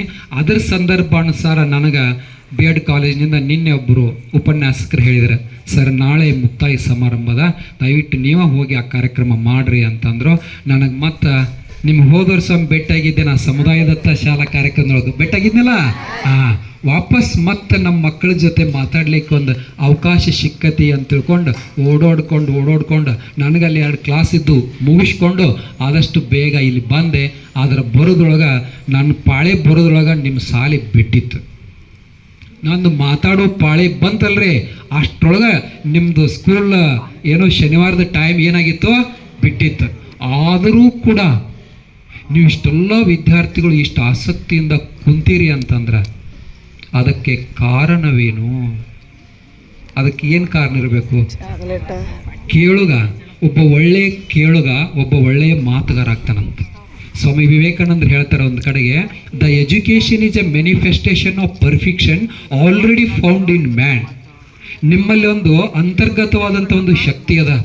ಆ ಶಕ್ತಿಯನ್ನು ಹೊರಗಿಳಿಲಿಕ್ಕೆ ನಮ್ಮ ಪ್ರಶಿಕ್ಷಣಾರ್ಥಿಗಳು ನಿಮಗೆಲ್ಲ ಸ್ಪರ್ಧೆಗಳನ್ನು ಏರ್ಪಡಿಸಿದ್ರಲ್ಲ. ಕೆಲವು ಜನ ಸ್ಪರ್ಧೆಗಳಲ್ಲಿ ಭಾಗವಹಿಸಿದ್ರಿ, ಕೆಲವು ಜನ ಅದರಲ್ಲೇ ಬಹುಮಾನ ತಗೊಂಡ್ರಿ, ಇನ್ನು ಕೆಲವರು ಭಾಗವಹಿಸೇ ಇಲ್ಲ. ಅದು ಯಾಕೋ ಗೊತ್ತಿಲ್ಲ ನನಗೆ. ಭಾಗವಹಿಸ್ಬೇಕು. Participation is very important. ನಾನು ನಿಮಗೆ ಹೇಳ್ತಿದ್ದಾಗ ಕಡಪಟ್ಟಿ ಹೈಸ್ಕೂಲ್ನಲ್ಲೇ ಬಿ ಎಡ್ ವಿದ್ಯಾರ್ಥಿಗಳು ಬಂದಿದ್ರು, ಗೌರ್ಮೆಂಟ್ ಬಿ ಎಡ್ ಕಾಲೇಜ್ದವ್ರ. ಒಂದು 40 ವರ್ಷದಿಂದ ನಾ ಹೇಳೋದು. ಅವರು ಒಂದು ಸ್ಪರ್ಧೆ ಇಟ್ಟಿದ್ರು, ಪಿಕ್ ಆ್ಯಂಡ್ ಸ್ಪೀಕ್, ಆಶುಭಾಷಣ ಸ್ಪರ್ಧೆ ಇಟ್ಟಿದ್ರು. ಫಸ್ಟ್ ಅದೇ ಏಡ್ತಕ್ಕೆ ಬಂದು ಅಡ್ಮಿಷನ್ ಮಾಡಿ ಕುಂತಿದ್ದೀವಿ. ಅದು ಪ್ರಕ್ರಿಯೆ ಪ್ರಾರಂಭ ಆಯ್ತು ಬಿ ಎಡ್ದು. ಚೀಟಿ ಎಲ್ಲ ಬರೆದು ನಮ್ಮ ಸರು ಒಂದು ಬಾಕ್ಸ್ ಒಳಗೆ ಹಾಕಿದ್ರು. ಬರೀಪ್ಪ ಚೀಟಿ ತೊಗೊಬರ. ಎಲ್ಲ ವಿದ್ಯಾರ್ಥಿಗಳು ಹಳ್ಳಿಯಿಂದ ಬಂದಿದ್ರು, ಎಲ್ಲ ಸುತ್ತಮುತ್ತ ಮದರ್ಕಂಡಿ, ಬೇರೆ ಬೇರೆ ಕಂಕನವಾಡಿ, ಕಡ್ಕೋಳ, ಹಿಂಗೆಲ್ಲ ಊರಿಂದ ಬಂದಿದ್ದೀವಿ ನಾವು. ಯಾರು ಒಬ್ಬರು ಬಂದು ಚೀಟಿ ತಗೋವಲ್ರು. ಅಲ್ಲಿ SR ಪಾಟೀಲ್ ಅಂತ ಒಬ್ಬರು ಸರ್ ಇದ್ದರು. ಬಾರ ಸ್ವಾಮಿ ಬಾಯಿಲ್ಲ ತಂದು ತಗೋಯ್ದ್ರ ಒಂದು ಚೀಟಿ ಅಂತ ಅಗಳಿಸಿ ಕೊಟ್ರೆ ನನ್ನ ಕೈಯಾಗ. ಮತ್ತು ಇನ್ನು ಅವ್ರು ಕರೆದಾರಂತಿಂದ್ರೆ ಚೀಟಿ ತೊಗೋಬೇಕಲ್ರಿ. ಚೀಟಿ ತೊಗೊಂಡೆ. ನೋಡ್ಕೋ ಚೀಟಿ ನೋಡಿ, ಅದ್ರ ಬಗ್ಗೆ ಒಂದು 2 ಮಾತು ಹೇಳಂತ. ನಾನು ಚೀಟಿ ತೊಗೊಂಡು ತೆಗಿತಿದ್ದೆ. ಚೀಟಿ ಹೆಸರು ಹೇಳ್ಬೇಕಲ್ರಿ ಮೊದಲ. ನನಗೆ ಬಂದಿರುವ ಚೀಟಿಯಲ್ಲಿನ ವಿಷಯ ಏನೆಂದರೆ ಅಂತಂದೆ. ಮತ್ತು 2ನೇ ಸಾರಿ ನನಗೆ ಬಂದಿರುವ ಚೀಟಿಯಲ್ಲಿನ ವಿಷಯ ಏನೆಂದರೆ ಅಂದೆ. ಮುಂದೆ ಏನು ನೆನಪಾಗೋಲ್ತ್ರಿ. 3ನೇ ಸರ್ತಿ ಅಂದೆ. ನಮ್ಮ ಸರ್ ಈಗ ಹೇಳಿಲ್ಲ ಹಿರೇಮಠ ಸರ್ದು, ಮಾತಾಡಪ್ಪೆ ಮಾತಾಡ ಅಂತಿದ್ರಲ್ಲ ನಿಮಗೆಲ್ಲ. ಹಂಗೆ ಹುರಿದುಂಬಿಸ್ತಿದ್ರು ಗುರುಗಳ. ನನಗಂದ್ರೆ ಈಗ ಮಾತಾಡು, ನಿನಗೆ ಏನು ಬರ್ತೈತೆ ಮಾತಾಡ ಅಂದರು. ಮತ್ತು 3ನೇ ಸರ್ತಿ ನನಗೆ ಬಂದಿರುವ ಚೀಟಿಯಲ್ಲಿನ ವಿಷಯ ಏನೆಂದರೆ ಕಸಬರಿಗೆ ಅಂದೆ. ಎಲ್ಲರೂ ನಗಾಕೈತಿ ಬಿಟ್ರಿ. ಅದ ಒಂದು ನನಗೆ ಅಸ್ತ್ರ ಸಿಕ್ತು. ಕಸಬರಿಗೆ ಎಂದೊಡನೆ ಕಿಸಿ ಕಿಸಿ ಹಲ್ಲು ಕಿಸಿಯುತ್ತಿರುವ ಮಹಾಜನಗಳೇ ಕೇಳಿ ನನ್ನ ಆತ್ಮವೃತ್ತಾಂತವನ್ನು ಅಂತ ಹೇಳಿದಿರಿ. ಕಸಬರಿಗೆ ಎಲ್ಲಿ ಹುಟ್ಟಿರ್ತದ, ಹೇಗೆ ಕಡ್ಡಿಗಳೆಲ್ಲ ಸೇರಿ ಕಸಬರಿಗೆ ಆಗ್ತದ, ಕೊನೆಗೆ ಅದು ತಿಪ್ಪಿಗೆ ಸೇರಿದ ಮೇಲೆ ಹೇಗೆ ಗೊಬ್ಬರ ಆಗ್ತದ, ಹಿಂಗೆಲ್ಲ ಅದ್ರ ಕತೆ ಹೇಳ್ಕೊಂತ ನಮ್ಮ ಸರ್ ಹೇಳ ಇನ್ನೊಂದು ಸ್ವಲ್ಪ ಹೇಳ ಅಣ್ಣ. ಅವರು ಹಂಗಣ ಹೇಳವ್ರಿ. ಹೇಳಿದೆ ಕೊನೆಗೆ 5 ನಿಮಿಷ ಆಯಿತು, ಬೆಲ್ಲ ಆಯ್ತು ರೀ. ಫಸ್ಟ್ ಪ್ರೈಸ್ ನನಗೆ ಸಿಕ್ತು. ಆಮೇಲೆ ಆ ಪ್ರೈಸ್ ಸಿಕ್ಕಾಗ ನಮ್ಮ ಸರ್ ಒಂದು ಗ್ಲಾಸ್ ಕೊಟ್ಟಿದ್ರಿ. ಪ್ರೈಸ್ ನಿಮ್ಗೆ ಹೆಂಗೆಲ್ಲ ಪೆನ್ನ ಇದನ್ನ ಕೊಟ್ಟಲ್ಲ, ನೋಟ್ಬೇಕಲ್ಲ, ಒಂದು ಗ್ಲಾಸ್ ಕೊಟ್ಟರು. ಇವತ್ತಿಗೂ ನಾ ಮನೆಯೊಳಗೆ ಅದ ಗ್ಲಾಸ್ ಒಳಗೆ ನೀರು ಕುಡಿತೀನಿ. ಯಾಕೆ ಇದನ್ನು ಹೇಳಿದೆ ನಿಮಗಂದ್ರೆ, ನಾ ಇವತ್ತೇನಾರೇ ಬಂದು ನಿಮ್ಮ ಮುಂದೆ ನಿಂತ್ಕೊಂಡು 2 ಮಾತು ಮಾತಾಡಕತ್ತೀನಿ ಅಂದ್ರೆ ಆ ಒಂದು ಘಟನೆ ಅದಲ್ಲ, ಆ ಘಟನೆ ನನ್ನ ಜೀವನದ ಮೇಲೆ ಏನು ಪ್ರಭಾವ ಬೀರಿದಲ್ಲ, ಆ ಗ್ಲಾಸ್ ನೋಡಿದಾಗ ನನಗೆ ನೆನಪಾಗ್ತದ. ನಾನು ಇಲ್ಲಿ ಬಂದು ನಿಂದ್ರಲ್ಲ ಕಾಲು ನಡುತ್ತಿದ್ವಲ್ಪ ನನಗೆ. ನಮ್ಮ ಸರ್ ಅವತ್ತು ನಾನು ಕರೆಸಿ ನಿಲ್ಲಿಸಿದ್ರು. ಇವತ್ತು ನಿಮ್ಮ ಮುಂದೆ ಬಂದು ನಿಂತ್ಕೊಂಡು ಏನೋ ನೀವು ಎಷ್ಟೊತ್ತನ ಮಾತಾಡಂತೀರಿ ಅಷ್ಟೊತ್ತನ ಮಾತಾಡಲಿ. ಓಕೆ. ಒಂದು ಸಾರಿ ಬಿ ಎಡ್ ವಿದ್ಯಾರ್ಥಿಗಳು ಬಂದಿದ್ರಿ ನಮ್ಮ ಹುಣ್ಣೂರು ಹೈಸ್ಕೂಲ್ ಒಳಗೆ. ಒಬ್ಬ ಸೈನ್ಸ್ ಪಾಠ ಮಾಡಕತ್ತಿದ್ದ. ಅವಾಗೊಂದು ಘಟನೆ ನಡೀತ. ಸುಮ್ಮನೆ ಭಾಗಗಳು ಮುಂದಿನ ಅಧ್ಯಾಯದೊಳಗಿತ್ತ. ರಕ್ತ ಮತ್ತು ರಕ್ತದ ಘಟಕಗಳ ಬಗ್ಗೆ ಹೇಳಬೇಕಾಗಿತ್ತ. ಅವ ಲೆಸನ್ ಪ್ಲ್ಯಾನ್ ಬರ್ಕೊಂಬಂದಿದ್ದೀವ್ರು. ಹೆಂಗೆ ಬರ್ಕೊಂಬಂದಿರ್ತಾರಲ್ಲ ಹಂಗೆ ಪ್ಲ್ಯಾನ್ ಬರೆದಿದ್ದ. ಏನು ಬರೆದಿದ್ದ? ಮಕ್ಕಳೇ, ನೀವು ದಾರಿಯಲ್ಲಿ ಹೋಗುವಾಗ ಅಪಘಾತವಾಗುತ್ತದೆ. ಕ್ವಶನ್, ಆಗ ಏನಾಗುತ್ತದೆ ಅಂತ ಬರೆದಿದ್ದ. ವಿದ್ಯಾರ್ಥಿಗಳು ಗಾಯವಾಗುತ್ತದೆ ಎಂದು ಹೇಳುತ್ತಾರೆ. ನೆಕ್ಸ್ಟ್ ಪ್ರಶ್ನೆ, ಗಾಯವಾದ ನಂತರ ಏನಾಗುತ್ತದೆ? ರಕ್ತ ಬರುತ್ತದೆ. ಮಕ್ಕಳೇ, ರಕ್ತ ಎಂದರೇನು? 3ನೇ ಪ್ರಶ್ನೆ, ರಕ್ತ ಎಂದರೆ ದ್ರವ ಸಂಯೋಜಕ ಅಂಗಾಂಶ ಅಂತ ಹೇಳ್ತಾರೆ ಮಕ್ಕಳೇ, ರಕ್ತ ಹಾಗೂ ರಕ್ತದ ಘಟಕಗಳ ಬಗ್ಗೆ ನಿಮಗೆ ಗೊತ್ತೇ? ನಿರುತ್ತರ ಗೊತ್ತಿಲ್ಲ. ಹಾಗಾದರೆ ನಾವು ಇಂದು ರಕ್ತ ಹಾಗೂ ರಕ್ತದ ಘಟಕಗಳ ಬಗ್ಗೆ ಅಧ್ಯಯನ ಮಾಡುವ ಅಂತ ಹೇಳಬೇಕಾಗಿತ್ರಿ. ಬಂದ ಪ್ರಶ್ನೆ ಕೇಳಿದ್ರಿ ಬಿ ಎಡ್ ವಿದ್ಯಾರ್ಥಿ. ಮಕ್ಕಳೇ, ನೀವು ಈ ದಾರಿಯಲ್ಲಿ ಹೋಗುವಾಗ ಅಪಘಾತವಾಗುತ್ತದೆ, ಆಗ ಏನಾಗುತ್ತದೆ ಅಂದ. ಹಿಂದೊಬ್ಬ ತಿಮ್ಮ ಕೂತಿದ್ರಿ. ಸರ್ ನಾ ಹೇಳ್ತೇನ್ರಿ ಅಂದ. ಹೇಳೋ ತಿಮ್ಮ ಅಂದ. ಸರ ಮಂದಿ ಕೂಡ್ತೈತ್ರಿ ಅಂದ. ಆಕ್ಸಿಡೆಂಟ್ ಆಗ ಏನಾಗ್ತದ್ರಿ? ಎಲ್ಲಿರ್ತಾರೋ ಏನೋ ಜನ, ರೋಡ ಬ್ಲಾಕ್ ಆಗಿಬಿಡ್ತದ, ಮಂದಿ ಕೂಡ್ತತ್ರಿ ಅಂದ ಇವ ಬಿ ಎಡ್ ವಿದ್ಯಾರ್ಥಿ. ಮುಂದಿನ ಪ್ರಶ್ನೆ, ಆಮೇಲೆ ಏನಾಗುತ್ತದೆ ಅಂದ್ರೆ ಇದ್ ಕಡೆ ಒಬ್ಬ ವಿದ್ಯಾರ್ಥಿ ಅದನ್ನೇ, ಸರ್ ಪೊಲೀಸರು ಬರುತ್ತಾರೆ. ಇವಂದು ಇಲ್ಲೇ ಉಳಿತ್ರಿ ಲೆಸನ್ ಪ್ಲಾನ್. ಪೊಲೀಸ್ ಹೌದು, ಮತ್ತ ಮಂದಿ ಕೂಡಿದ ಮೇಲೆ ಯಾವ ಫೋನ್ ಮಾಡ್ತಾನ, 108 ಗಾಡಿಯವರು ಬರ್ತತೆ, ಪೊಲೀಸರು ಬರ್ತಾರ. ಆಮೇಲೆ ಏನಾಗುತ್ತದೆ? 3ನೇ ವಿದ್ಯಾರ್ಥಿ ಹೇಳ್ದ, ಸರ್ ಕೇಸ್ ಕೋರ್ಟ್ಗೆ ಹೋಗ್ತದ ರೀ ಸರ್. ಏನು ಮಾಡ್ಬೇಕು? ನಾವು ಹಿಂದೆ ಮೆಥಡ್ ಮಾಸ್ಟರ್ ಕೂತಿದ್ದೀವಿ. ಏನಿಲ್ಪ ಮುಗೀತು, ಅದೊಂದು ಸ್ಟೆಪ್ ಬಿಡು, ಮುಂದಿನ ಸ್ಟೆಪ್ ಸ್ಟಾರ್ಟ್ ಮಾಡುವ. ಇಲ್ಲ ಸರ, ಲಾಸ್ಟ್ ಇನ್ನೊಂದು ಚಾನ್ಸ್ ರೀ ಅಂದವು ಬಿ ಎಡ್ ವಿದ್ಯಾರ್ಥಿ. ಹೇಳಪ್ಪ ಅಂದೆವು. ಒಂದು ಗುಂಡು ಪಿನ್ ಇತ್ರಿ ಟೇಬಲ್ ಮೇಲೆ, ತಗೊಂಡ ಒಬ್ಬ ವಿದ್ಯಾರ್ಥಿನ ಕರೆದ್ರಿ. ಬಾರ ಇಲ್ಲ ತಂದ ಕರೆದ ಬೆರಳು ತಗೊಂಡ ಹಿಂಗೆ ಪಿಕ್ ಮಾಡಿದ್ರಿ, ಚುಚ್ಚಿದ ಬೆರಳಿಗೆ. ಈಗೇನು ಬರಾಕತೈತಿ ಅಂದ. ಅಳು ಬರಾಕತೈತ್ರಿ ಸರ. ಅವ ಏನು ಹೇಳ್ಬೇಕಾಗಿತ್ರಿ ಹುಡುಗ? ರಕ್ತ ಬರಾಕತೈತ್ರಿ ಅಂತ ಹೇಳ್ಬೇಕಾಗಿತ್ತು. ಇವತ್ತು ಜೋರ್ಲಿ ಚುಚ್ಚಿದ್ರಿ ಆ ವಿದ್ಯಾರ್ಥಿ ರಕ್ತ ಅಂತ ಹೇಳಲಿಲ್ಲ, ಬರಾಕತೈತ್ರಿ ಸರ್ ಅಂತಂದ. ಹೀಗೆ ಇದನ್ನ ಹೇಳೋ ಉದ್ದೇಶ ಏನಂತಂದ್ರೆ, ನಾವಿಲ್ಲಿ ಏನೋ ನಿಮಗೆ ಕಲಿಸ್ಬೇಕು ಅಂತ ಹೇಳಿ ಒಂದು ಗುರಿ ಇಟ್ಕೊಂಡು ಪ್ಲ್ಯಾನ್ ಮಾಡಿಕೊಂಡು ಬಂದಿರ್ತೀವಿ. ನಿಮ್ಮ ಆಲೋಚನೆಗಳ ಪೂರ್ಣ ಬೇರೆಯಾಗಿದ್ದರೆ ನಾವು ಏನು ಮಾಡಲಿಕ್ಕೆ ಆಗುವುದಿಲ್ಲ. ಗುರುಗಳು ಪಾಠ ಹೇಳೋದ್ರ ಕಡೆಗೆ ನೀವೇನು ಮಾಡಬೇಕು? ಲಕ್ಷ್ಯ ಕೊಡಬೇಕು. ಎದರ ಬಗ್ಗೆ ಹೇಳಾಕ್ತಾರ, ಏನು ಹೇಳಾಕತ್ತಾರ, ಅವ್ರು ಏನು ಪ್ರಶ್ನೆ ಕೇಳ್ಬೋದು ನೋಡ್ರಿ. ಒಬ್ಬ ವಿದ್ಯಾರ್ಥಿ ಇದ್ದ ಹುಣ್ಣೂರು ಹೈಸ್ಕೂಲ್ದೊಳಗೆ. ಅವ 8th ಅಡ್ಮಿಷನ್ ಮಾಡ್ಯಾನ. 10th ಕ್ಲಾಸ್ನಾಗ ಕೂತಿದ್ದ. ನಂಬ್ತೀರ ನೀವು? ಯಾಕೋ ಅಂತಂದೆ, ಸರ 8th ಬುಕ್ ನಂದು ಏನು ಕೇಳ್ತೀರಿ ಕೇಳ್ರಿ ಸರ್ ಅದು ಪುಸ್ತಕ ಕೊಟ್ಟ. ಮುಗಿಸಿದ್ದ ಅವ ಪುಸ್ತಕ ಎಲ್ಲ, ಅದನ್ನು ಅಧ್ಯಯನ ಮಾಡಿ ಮುಗಿಸಿಬಿಟ್ಟಿದ್ದ. ಅಂಥ ಪ್ರತಿಭಾವಂತ ವಿದ್ಯಾರ್ಥಿಗಳು ನಿಮ್ಮೊಳಗೆ ಒಬ್ಬರು ಇರ್ತಾರೆ.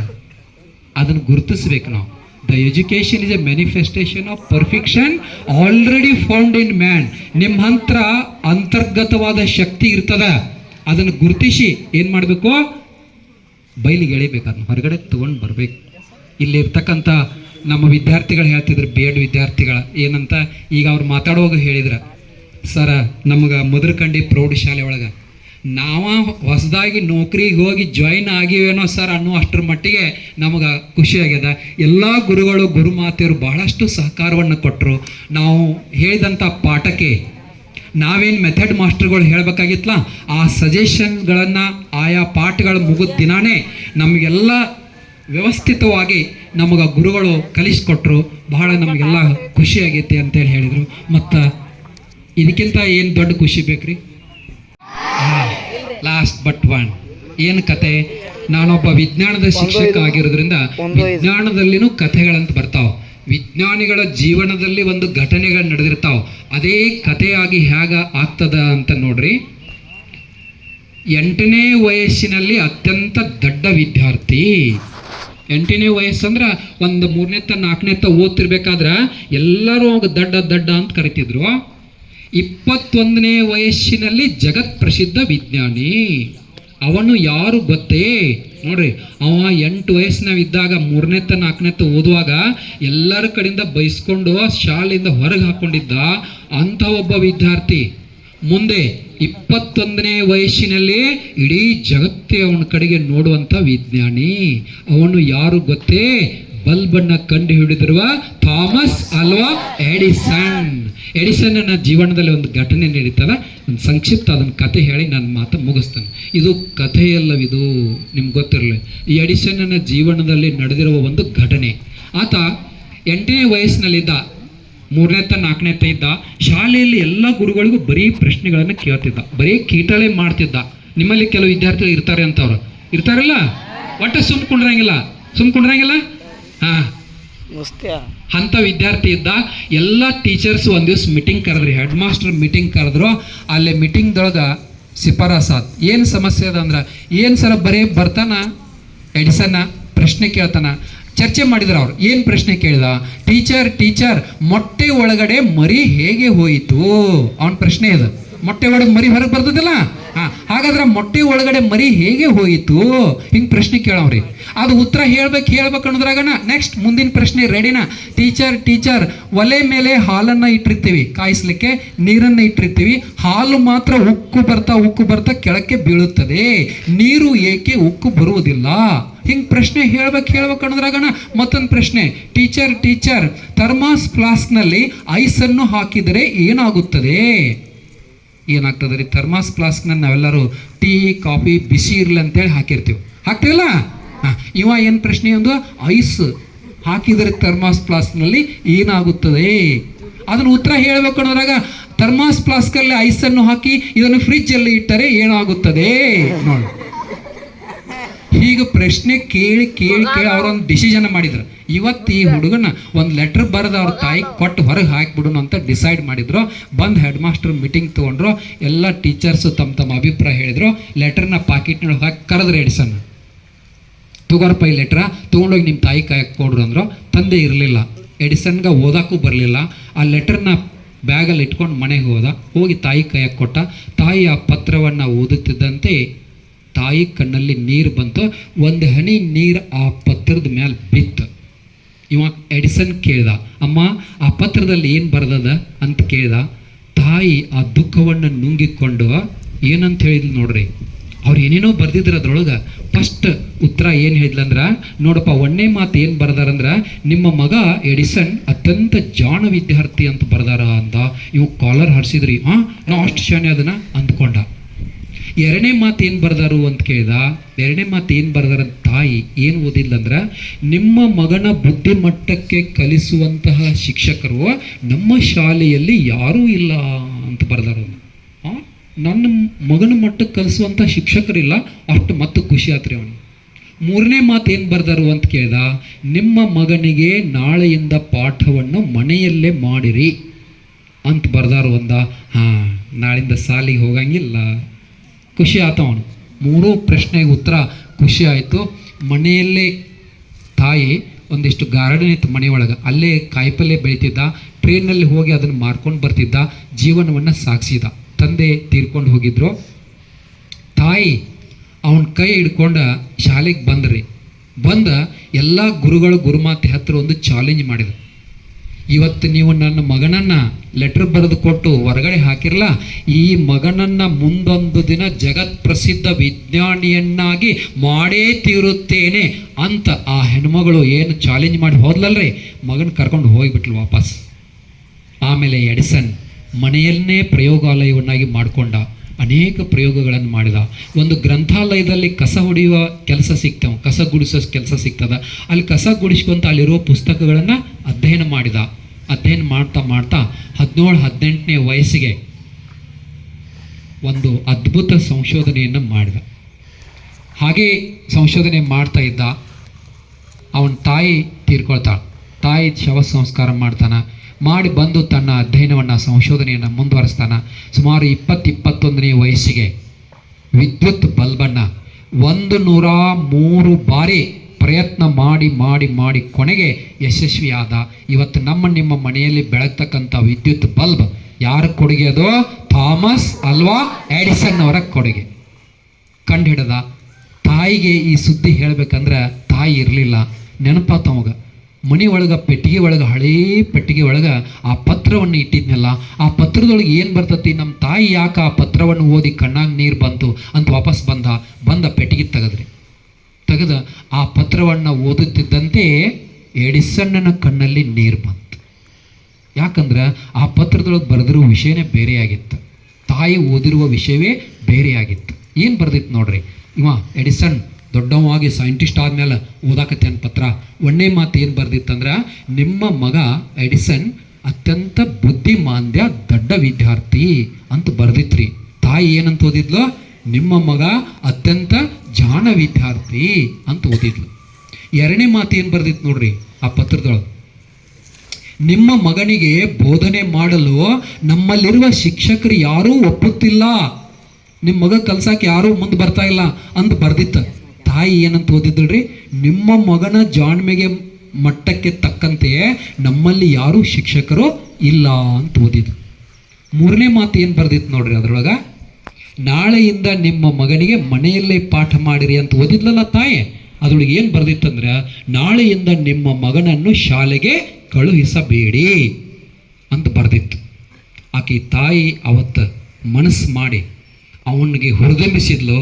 ಅವ ಆ ಬರೆದದ್ದನ್ನು ನಿಜ ಅಂತ ತಿಳ್ಕೊಂಡು ಏನು ಮಾಡಿದ, ಅದೇ ಒಂದು ಮಾರ್ಗದಲ್ಲಿ ಮುನ್ನಡೆದ. ಮುಂದೊಂದು ದಿನ ಬರೀ ಬಲ್ಬ್ ಒಂದ ಅಲ್ರಿ, ಅವನ ಆವಿಷ್ಕಾರಗಳು 100 ಆವಿಷ್ಕಾರಗಳದಾವ. 15 ಪೇಟೆಂಟ್ಗಳನ್ನು ತಗೊಂತಾನ. ಜಗತ್ತಿನ ಅತ್ಯಂತ ಉನ್ನತ ಶ್ರೇಷ್ಠ ಮಟ್ಟದ ವಿಜ್ಞಾನಿಗಳಲ್ಲೇ ಎಡಿಸನ್ ಕೂಡ ಒಬ್ಬನಾಗ್ತಾನೆ. ನಿಮ್ಮಲ್ಲಿ ಎಷ್ಟೋ ಜನ ಎಡಿಸನ್ಗಳದಿರಿ ಇಲ್ಲಿ, ಆದ್ರೆ ನೀವ್ಯಾರೂ ಆ ದಿಶೆಯಲ್ಲಿ ಪ್ರಯತ್ನ ಮಾಡ್ತಾ ಇಲ್ಲ. ಅದಕ್ಕೆ ಏನು ಮಾಡಬೇಕು? ನಿಮ್ಮ ಗುರುಗಳ ಮಾರ್ಗದರ್ಶನದಲ್ಲಿ ಮುಂದೆ ಪ್ರಯತ್ನವನ್ನು ಮಾಡಬೇಕು. ನಮ್ಮ ಪ್ರಶಿಕ್ಷಣಾರ್ಥಿಗಳು ಸುಮಾರು 1.5 ತಿಂಗಳುಗಳವರೆಗೆ ನಿಮಗೆಲ್ಲ ಪಾಠ ಬೋಧನೆಯನ್ನು ಮಾಡಿದರು ನೋಡ್ರಿ. ಇಲ್ಲೊಬ್ಬ ವಿದ್ಯಾರ್ಥಿ, ಫಸ್ಟ್ ವಿದ್ಯಾರ್ಥಿ ನಮ್ಮ ದಿನ್ನಿ ಮನೆಯಲ್ಲ, ಯಾರೋ ಒಬ್ಬರು ಬಂದ ಮಾತಾಡ್ಬೇಕಂದ್ರೆ ಕಣ್ಣಾಗಿ ನೀರು ಬಂದುಬಿಟ್ಟು ಅಷ್ಟು ಭಾವಪರವಶ ಆಗಿಬಿಟ್ಟ. ಆಗ್ತದ ಕೆಲವು ಸಾರಿ. ಆದ್ರೆ ಏನು ಮಾಡಬೇಕು? ಅದರಿಂದ ಓವರ್ಕಮ್ ಆಗಿ ಮತ್ತೆ ಏನು ಹೇಳ್ಬೇಕಾಗಿತ್ತಲ್ಲ, ಏನು ಸಂದೇಶ ಕೊಡ್ಬೇಕಾಗಿತ್ತಲ್ಲ ಅದನ್ನು ಕೊಡ್ಬೇಕು. ಇಲ್ಲೊಬ್ರು ಜೊಂಗ್ನವ್ರು ವಿದ್ಯಾರ್ಥಿನಿ, ನಾನು ಇದೇ ಶಾಲೆ ಒಳಗೆ ಕಲ್ತೀನಿ, ಹೈಸ್ಕೂಲ್ ಕಲ್ತಿರ್ಬೇಕಲ್ಲ ಮನೇನ ಕರೆಕ್ಟ್. ಇದ ಊರಕ್ಕೆ ತಂಗಿ ಆಕಿ ಇದೇ ಶಾಲೆ ಒಳಗೆ ಹೈಸ್ಕೂಲ್ ಕಲ್ತಾಳ. ಅವಾಗ ನೆನಪಾತ, ಹೌದಾ? 2001ರಿಂದ ಚಲೋ ಆಗಿದೆ ಈ ಪ್ರೌಢಶಾಲೆ. ಎಷ್ಟು ಜನ ವಿದ್ಯಾರ್ಥಿಗಳ್ರಿ ನಿಮ್ಮ ಊರಾಗ ನಿಮ್ಮ ಅಪ್ಪ ಅಮ್ಮ ಇದ್ರ ಹೇಳ್ರಿ ಅವ್ರಿಗೆ ಹೋಗಿ. ನಮ್ಗೆ ಫಂಕ್ಷನ್ ಮಾಡಲಿಕ್ಕೆ ಒಂದು ದೊಡ್ಡ ಫಂಕ್ಷನ್ ಹಾಲ್ ಇಲ್ಲ, ನೀವೇನಾರೇ ಅದಕ್ಕೊಂದು ವ್ಯವಸ್ಥೆ ಮಾಡಿ ಎಲ್ಲ ನಾವು ಬಿಸಿಲು ಮಳೆ ಕೆಳಗೆ ಕೂಡ್ತೀವಿ ಅಂಥೇಳಿ ನೀವೆಲ್ಲ ಮಕ್ಕಳು ಹೋಗಿ ನಿಮ್ಮ ಅಪ್ಪ ಅಮ್ಮಗೆ ಹೇಳ್ಬೇಕು ಮನ್ಯಾಗ. ಹೇಳ್ತೀರಿ ಎಲ್ಲರೂ? ಹಾಂ, ಏನು ಭಾಳ ಖರ್ಚು ಬೀಳಂಗಿಲ್ಲ.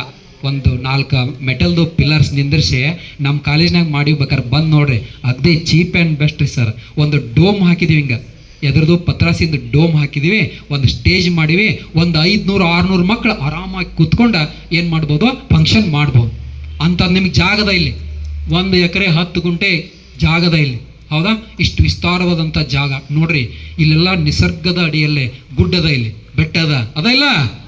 ನೀವು ಪಾಠ ಭಾಷಣ ಕೇಳ್ಬೇಕಾದ್ರೆ ನವಿಲ್ ಒದರ್ತದ ಅಲ್ಲ? ಹಾಂ, ಇಷ್ಟೆಲ್ಲ ನಿಸರ್ಗ ಸೌಂದರ್ಯ ಎಷ್ಟು ಜನರಿಗೆ ಸಿಗ್ತದ್ರಿ. ನಾವು ಮೊನ್ನೆ ಪೇಪರ್ ಚೆಕಿಂಗ್ ಬೆಂಗಳೂರಿಗೆ ಹೋಗಿದ್ದೀವಿ. ಅಲ್ಲಿ ದೇವನಹಳ್ಳಿ ಇಂಟರ್ನ್ಯಾಷನಲ್ ಏರ್ಪೋರ್ಟ್ ಪಕ್ಕದಲ್ಲೇ ನಮ್ಮದು ಎಕ್ಸಾಮಿನೇಷನ್ ಸೆಂಟ್ರ್ ಇತ್ತು, ಪೇಪರ್ ಎವ್ಯಾಲ್ಯೂಯೇಷನ್. ಅಲ್ಲಿ 5 ನಿಮಿಷಕ್ಕೊಂದು ವಿಮಾನ ಬರ್ತಿತ್ತು ರೀ, ಬಹು ಅಂತ ಸಪ್ಪಳ ಆಗ್ತಿತ್ತು, ಕಿವಿ ಗಡ್ಚಿಕ್ಕುವ ಶಬ್ದ, ಹೌದಾ? ಇಂಟರ್ನ್ಯಾಷನಲ್ ಏರ್ಪೋರ್ಟ್ ಅದ. ಅದ್ರ ಪಕ್ಕದಲ್ಲಿರುವ ಶಾಲೆ ಗತಿ ಏನು ಹೇಳ್ರಿ? ಪಾಠ ಮಾಡ್ಬೇಕಾದ್ರೆ ಏನು ಮಾಡ್ಬೇಕು ಅವ್ರು? ಹೆರಿಗೆ ಆಸ್ಪತ್ರೆ ಅದ, ಹುಟ್ಟಿದ ಮಗುವಿಗೆ ಕಿವಿ ಮೇಲೆ ಗಡ್ಚಿಕ್ಕುವ ಶಬ್ದ ಕೇಳ್ತಂದ್ರೆ ಕಿವಿ ಮಂದಾಗ್ತಾವ. ವಿದ್ಯಾರ್ಥಿಗಳಿಗೆ ಪಾಠ ಮಾಡ್ಬೇಕಾರೆ ಈಗ ನೋಡಿ ಎಷ್ಟು ಸೈಲೆಂಟ್ ಅದ. ಈಗ ನಾವು ಮಾತಾಡಬೇಕು, ನೀವ ಕೇಳಬೇಕು, ಇಲ್ಲ ನವಿಲ್ ಮಾತಾಡಕತ್ತದಲ್ಲ. ಇದು ಮಧುರ ಕಂಡಿ ಅಂತ ಹೆಸರು ಬಂದಿದ, ನವಿಲುಗಳಿಂದ ಹೆಸರು ಬಂದದ, ರೈಟ್? ಇರಲಿ, ಸಮಯ ಆಯ್ತು ಈಗ ನಂದು, ಆಯ್ತಲ್ಲ? ಎಸ್, ಇನ್ನು ನಿಮ್ಮ ತಾಳ್ಮೆ ಪರೀಕ್ಷೆ ಮಾಡುವುದಿಲ್ಲ. ಇಲ್ಲಿಯವರೆಗೆ ನಮ್ಮ ವಿದ್ಯಾರ್ಥಿಗಳಿಗೆಲ್ಲ ಸಹಕಾರ ಕೊಟ್ಟಂಥ ಇಲ್ಲಿರ್ತಕ್ಕಂಥ ಮುಖ್ಯೋಪಾಧ್ಯಾಯರಿಗೆ, ಗುರುಗಳಿಗೆ, ವಿದ್ಯಾರ್ಥಿಗಳನ್ನು ಕೂಡ ಅಭಿನಂದಿಸುತ್ತಾ ನನಗಿಲ್ಲಿ ಕರೆಸಿ 2 ಮಾತುಗಳನ್ನು ಹೇಳಲಿಕ್ಕೆ ಅವಕಾಶ ಮಾಡಿಕೊಟ್ಟಂಥ ಎಲ್ಲರಿಗೂ ಧನ್ಯವಾದಗಳನ್ನು ಅರ್ಪಿಸಿ ನನ್ನ ಮಾತನ್ನು ಮುಗಿಸ್ತೀನಿ. ಜೈ ಹಿಂದ್, ಜೈ ಕರ್ನಾಟಕ.